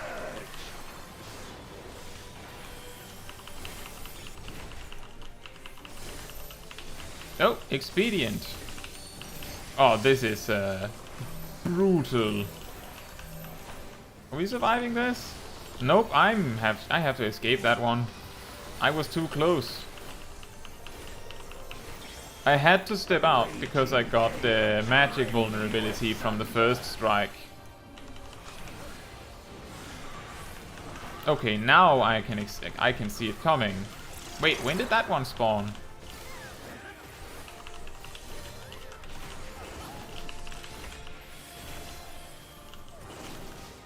Okay, we can stand in a position where we dodge both. Then it doesn't matter.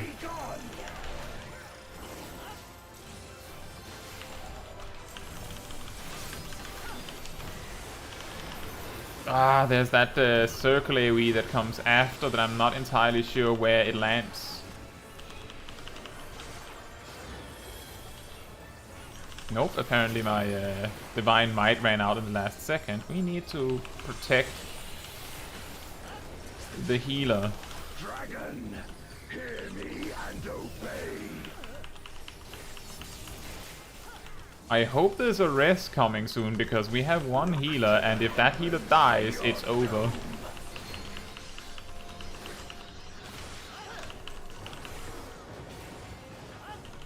Wear my Rhine-kissed blades. And roundabout. We almost have Limit Break 3, that is true, Ali. I hope that no DPS will randomly use it, because we will be missing it immediately.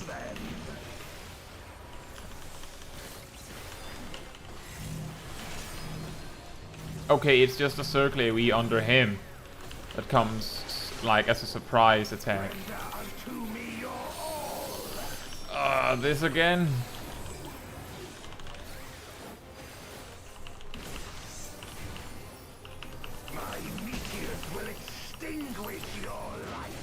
Oh boy.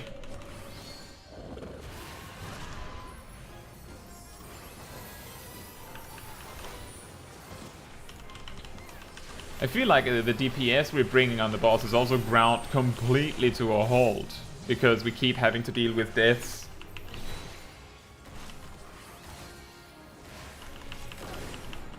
Ow.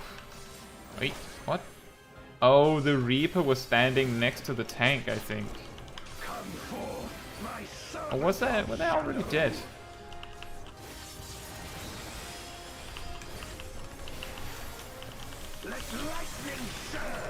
I can't remember what this mechanic was.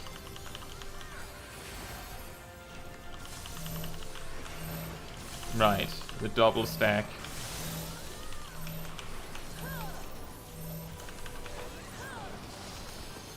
They survived. Expedient came out.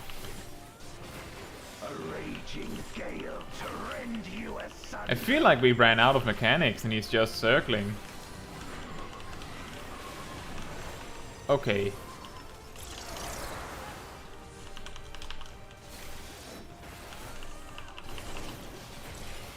Focus on standing in a safe spot for 2 at a time. Then we're always 1 step ahead. And then the circle AoE. And then the stack marker.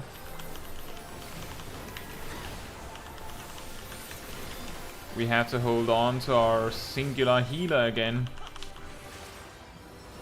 I will use cover.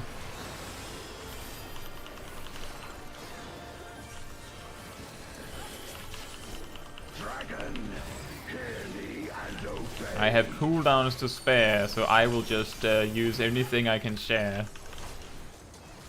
Look to the heavens for your doom.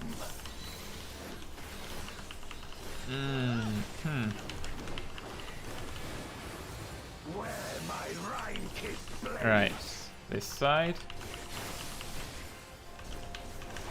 This place shall be your tomb. Terror Storm is the raid wide, I believe. No, it's that. Crush them.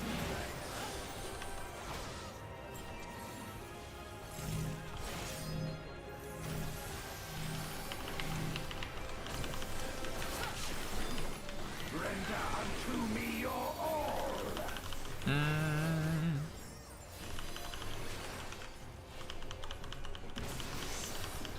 I'm just not going to risk having to aim that.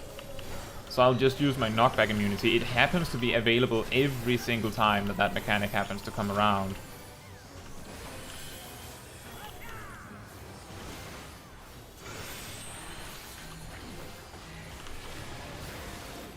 Oh, the other tank already used reprisal.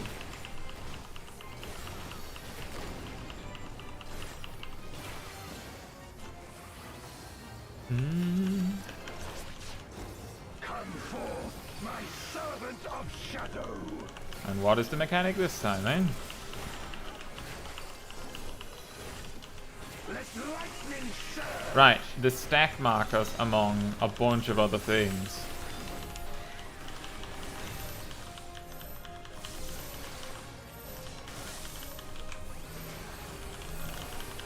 Aha! Both tanks did it at the same time. Did you see that? We were both using Passage of Arms. Like the quick weave to protect everyone else. Now's the time for a melee limit break if they want one. Although I understand the fear. This is the time, if ever there would be, and I don't think I actually think the time has passed now.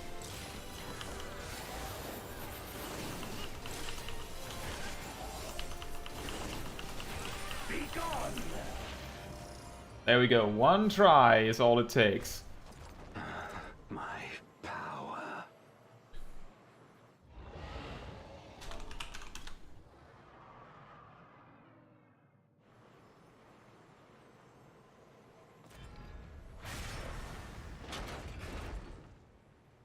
Even my blade. So, this is the limit of my defiance. Oh, he became smaller. Poof!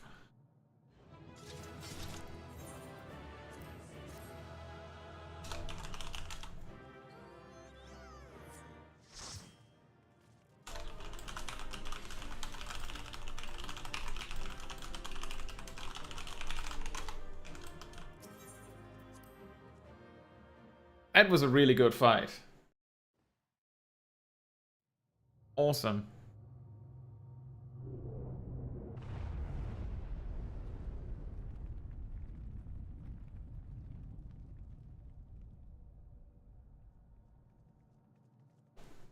Are you all right?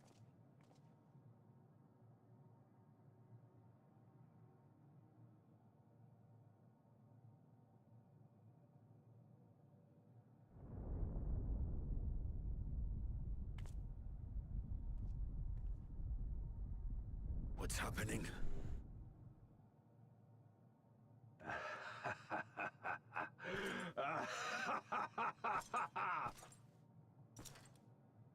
At last, the moment is at hand. You may have bested me, but not quickly enough. Too late will you look to the chasm. You've won the battle, but I win the war.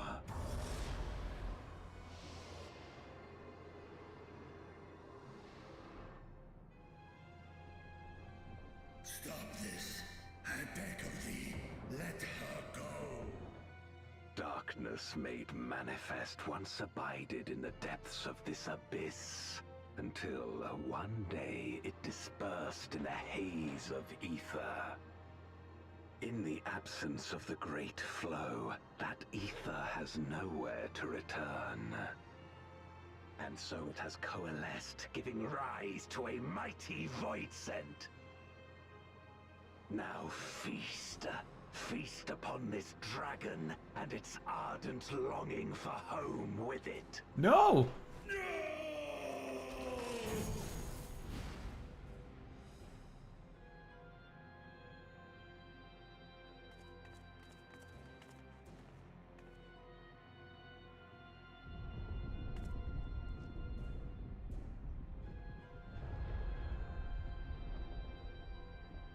From the convergence of ancient and newborn, an entity without equal shall emerge, one who shall tear down the barrier between worlds.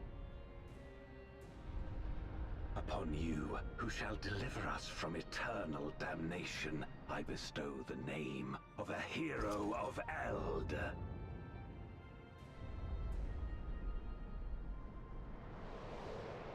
Zeromus! Awaken! Oh! Oh dear.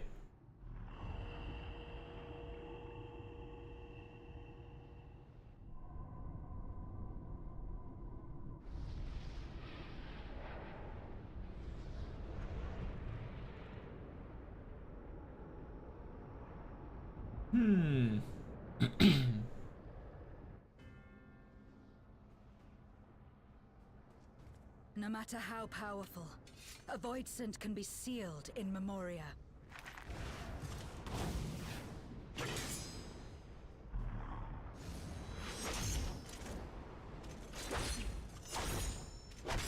Keep trying.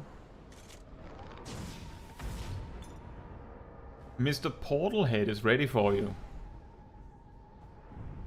Oh.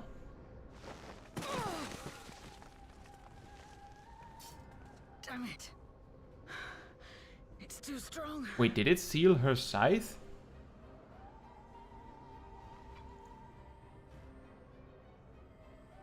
It's a primal. Our warding scales may not hold. Not against a void scent born of Zodiac's ether. Or not.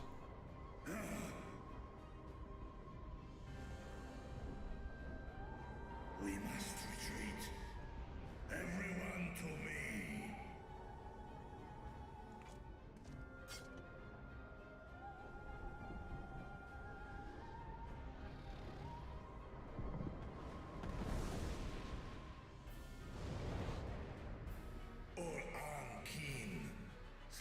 I will return, sister, and I will save thee. This I swear. I mean, didn't she just get eaten?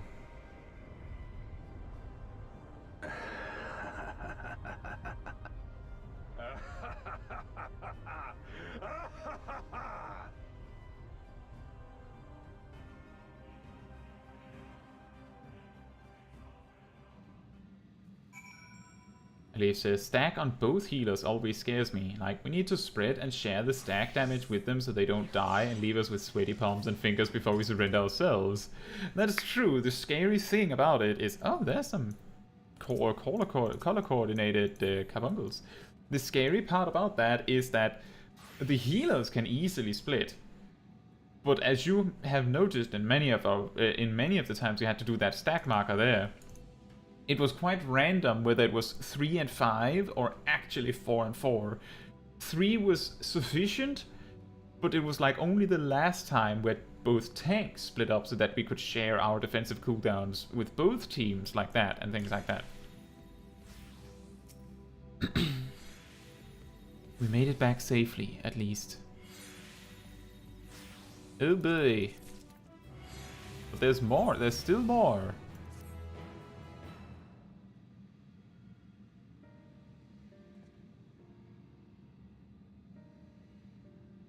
I thought so too, Leaf. In light of this development, that we escaped with our lives is an accomplishment unto itself. Would that we could have anticipated Ashtaya's yearning to return home could be manipulated in this fashion. Alas, we must now contend with a newborn voidsent hell-bent on breaching the rift. And one with such prodigious strength. Ceramus is unlike anything I have ever seen. So named for an ancient hero, as Golbez said, though none can say if there is even a sliver of truth to the legends. Perhaps Golbez chose it in the hopes that his champion would do that which no one could in the Contra Memoria, save the world. But a true hero would not damn another world to save his own. Indeed. And we're not about to let that happen, but regardless, we need to regroup. Aye, loath though I am to admit it, we are in no state to face a voidsent of Ceramus's might. Vitra, not least of all, in body and mind both. For now, let us return to Razathan and take stock of the situation. Very well.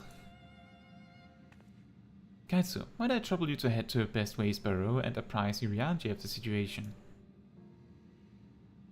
The rest of us shall tend to Vitra's wounds before returning to Razathan. Pray join us there anon.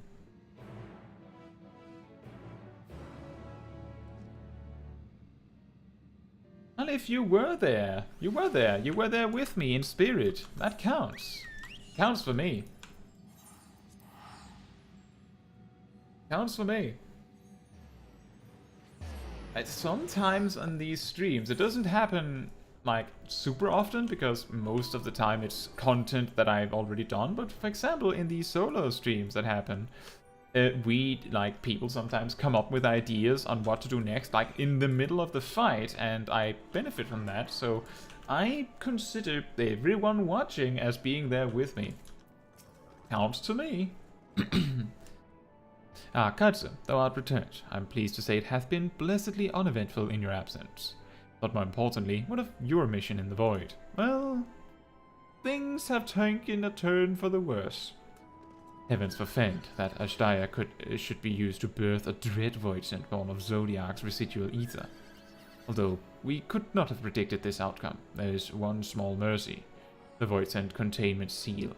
As we employ the self-same brands that once imprisoned Zodiac in its creation, the seals should serve to hinder Ceramus. For how long, none can say, for our enemy's strength is unknowable, whilst the barrier was erected in haste. Thou shalt rejoin our comrades anon to deliberate measures, yes? Then I shall remain here to maintain my vigil over the seal. Should we observe signs of an impending incursion, rest assured I shall send word without delay. Go well, my friend.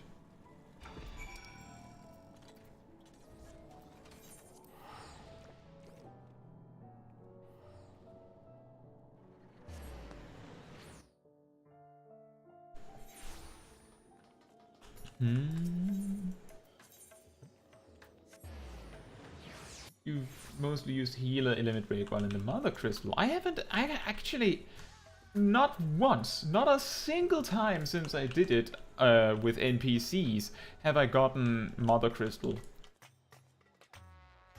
Like, ever, as far as I recall at least. Ah, Mistress Caetsu, we've been expecting you. When the Satrap and your comrades returned earlier, I couldn't help but notice that they were in low spirits. I hope it is nothing too serious. Ah, we might just have invited the end of the world again. But forgive me, you must be eager to join them, if you would follow me.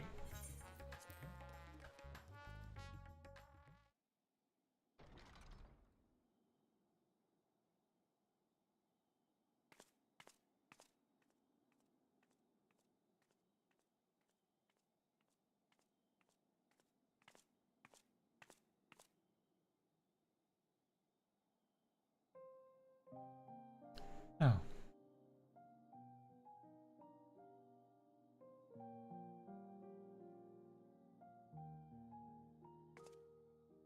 Do you remember Ciriato and Farfarello? The cowardly pair of Voidsent that dwelled in my domain?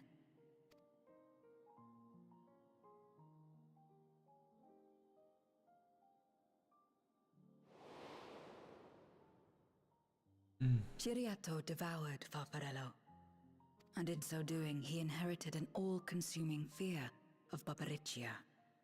For as you know, when a Voidsent is devoured, it doesn't simply cease to be. Its soul persists within the devourer, and when a Voidsent dies, all the souls that harbored may break free to become individual entities once more.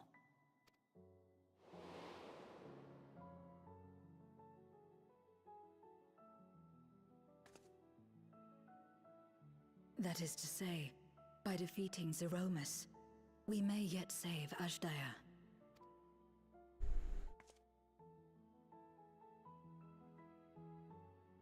And to make certain that we do, we must remind her of who she is. When the time comes, you must call to her. Call with all your being.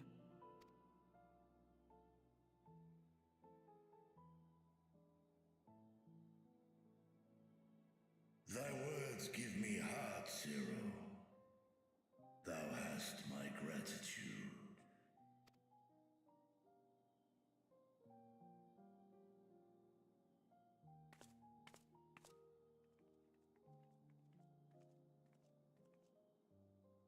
Then it's settled.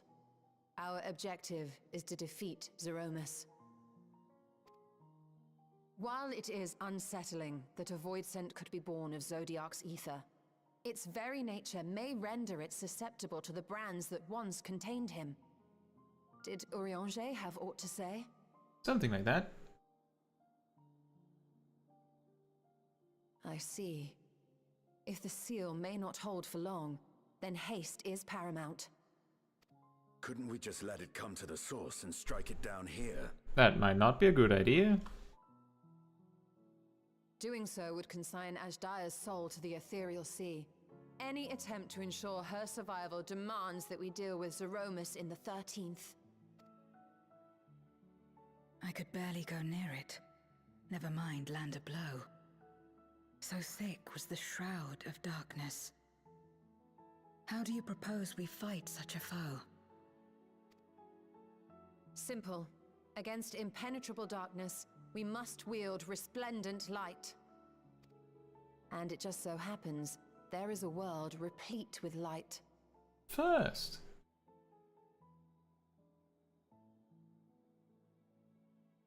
The question of how we will harness that light, you may leave to me. With our recent discoveries and proven techniques, as well as the aid of comrades near and far, I have faith that we will find a way. But only if I begin my work at once. Rest up while you can, for there will be much to do when I return.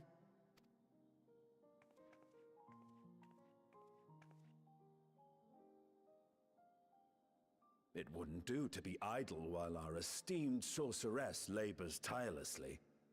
I shall be training if you have need of me.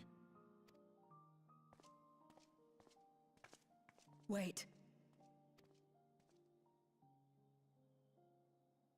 Allow me to join you. I must become stronger for what lies ahead.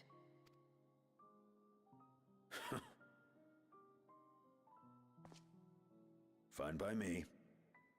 Come on then.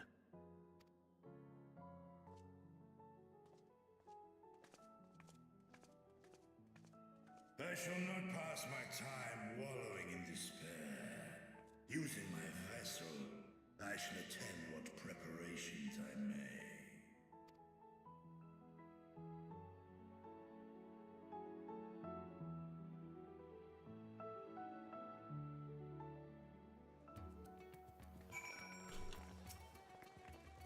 As Dais is my sister, and long have I dreamed of saving her. But if I am to do so, I must be better than I have been. Blessed, blessed though I am to have you and yours as comrades, I cannot well ask you to lift me up every time doubt and despair creep into my heart. I won't falter again, this I swear. I would hold fast to my conviction, Caetsu, and I pray that you will stand with me to the last. A new orchestrion role.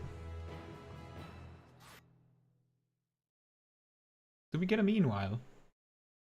Meanwhile on the moon of the 13th.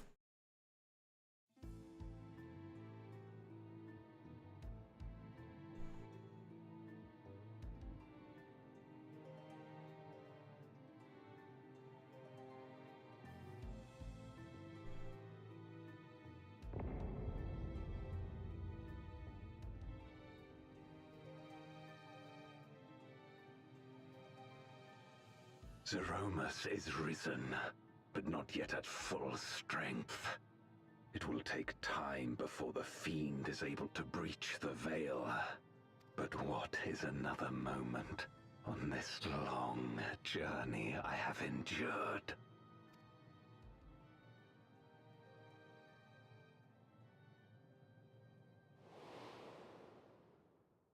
It remains as fresh as if it were yesterday. Old friend, the memory of your passing and the pain. I guessed right. It's the swordsman wearing the mage's armor.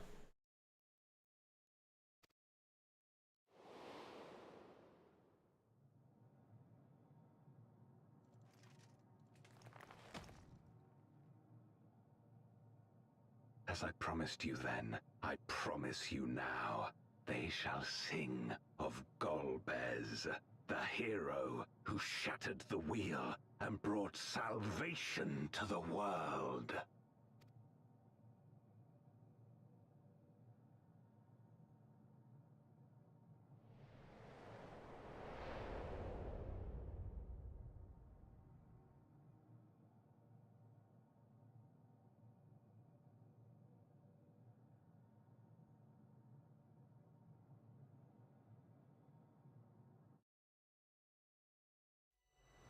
From light's embrace to shadows deep, a world to save, an oath to keep.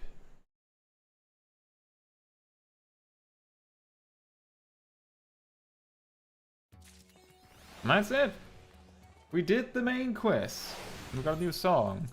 The scary part about an opponent like that is that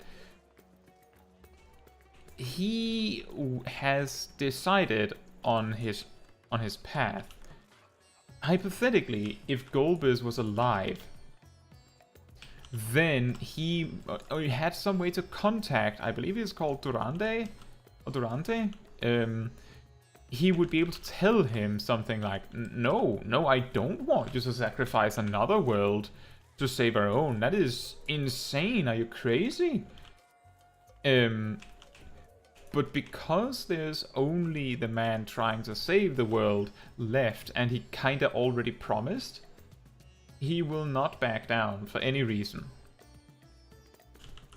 But this is a very surprising turn of events, because normally the 0.5 and 0.5 and then the 0.5 something patches usually cover what leads us into the next expansion.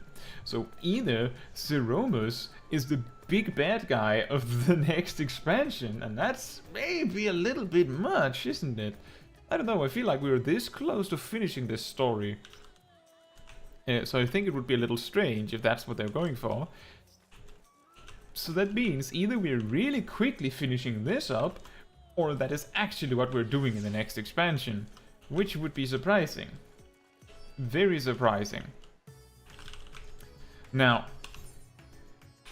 what's happening next is that we will be rounding up this stream, then I'll take a little break, and then we will go into the story of the new raid tier, the final raid tier, and we'll do that. So if you want to see me do that as well, that is the opportunity to do so. And remember, if you enjoyed this stream, remember to like the VOD or the stream. I really appreciate it, and I'm sure the YouTube algorithm will like that too.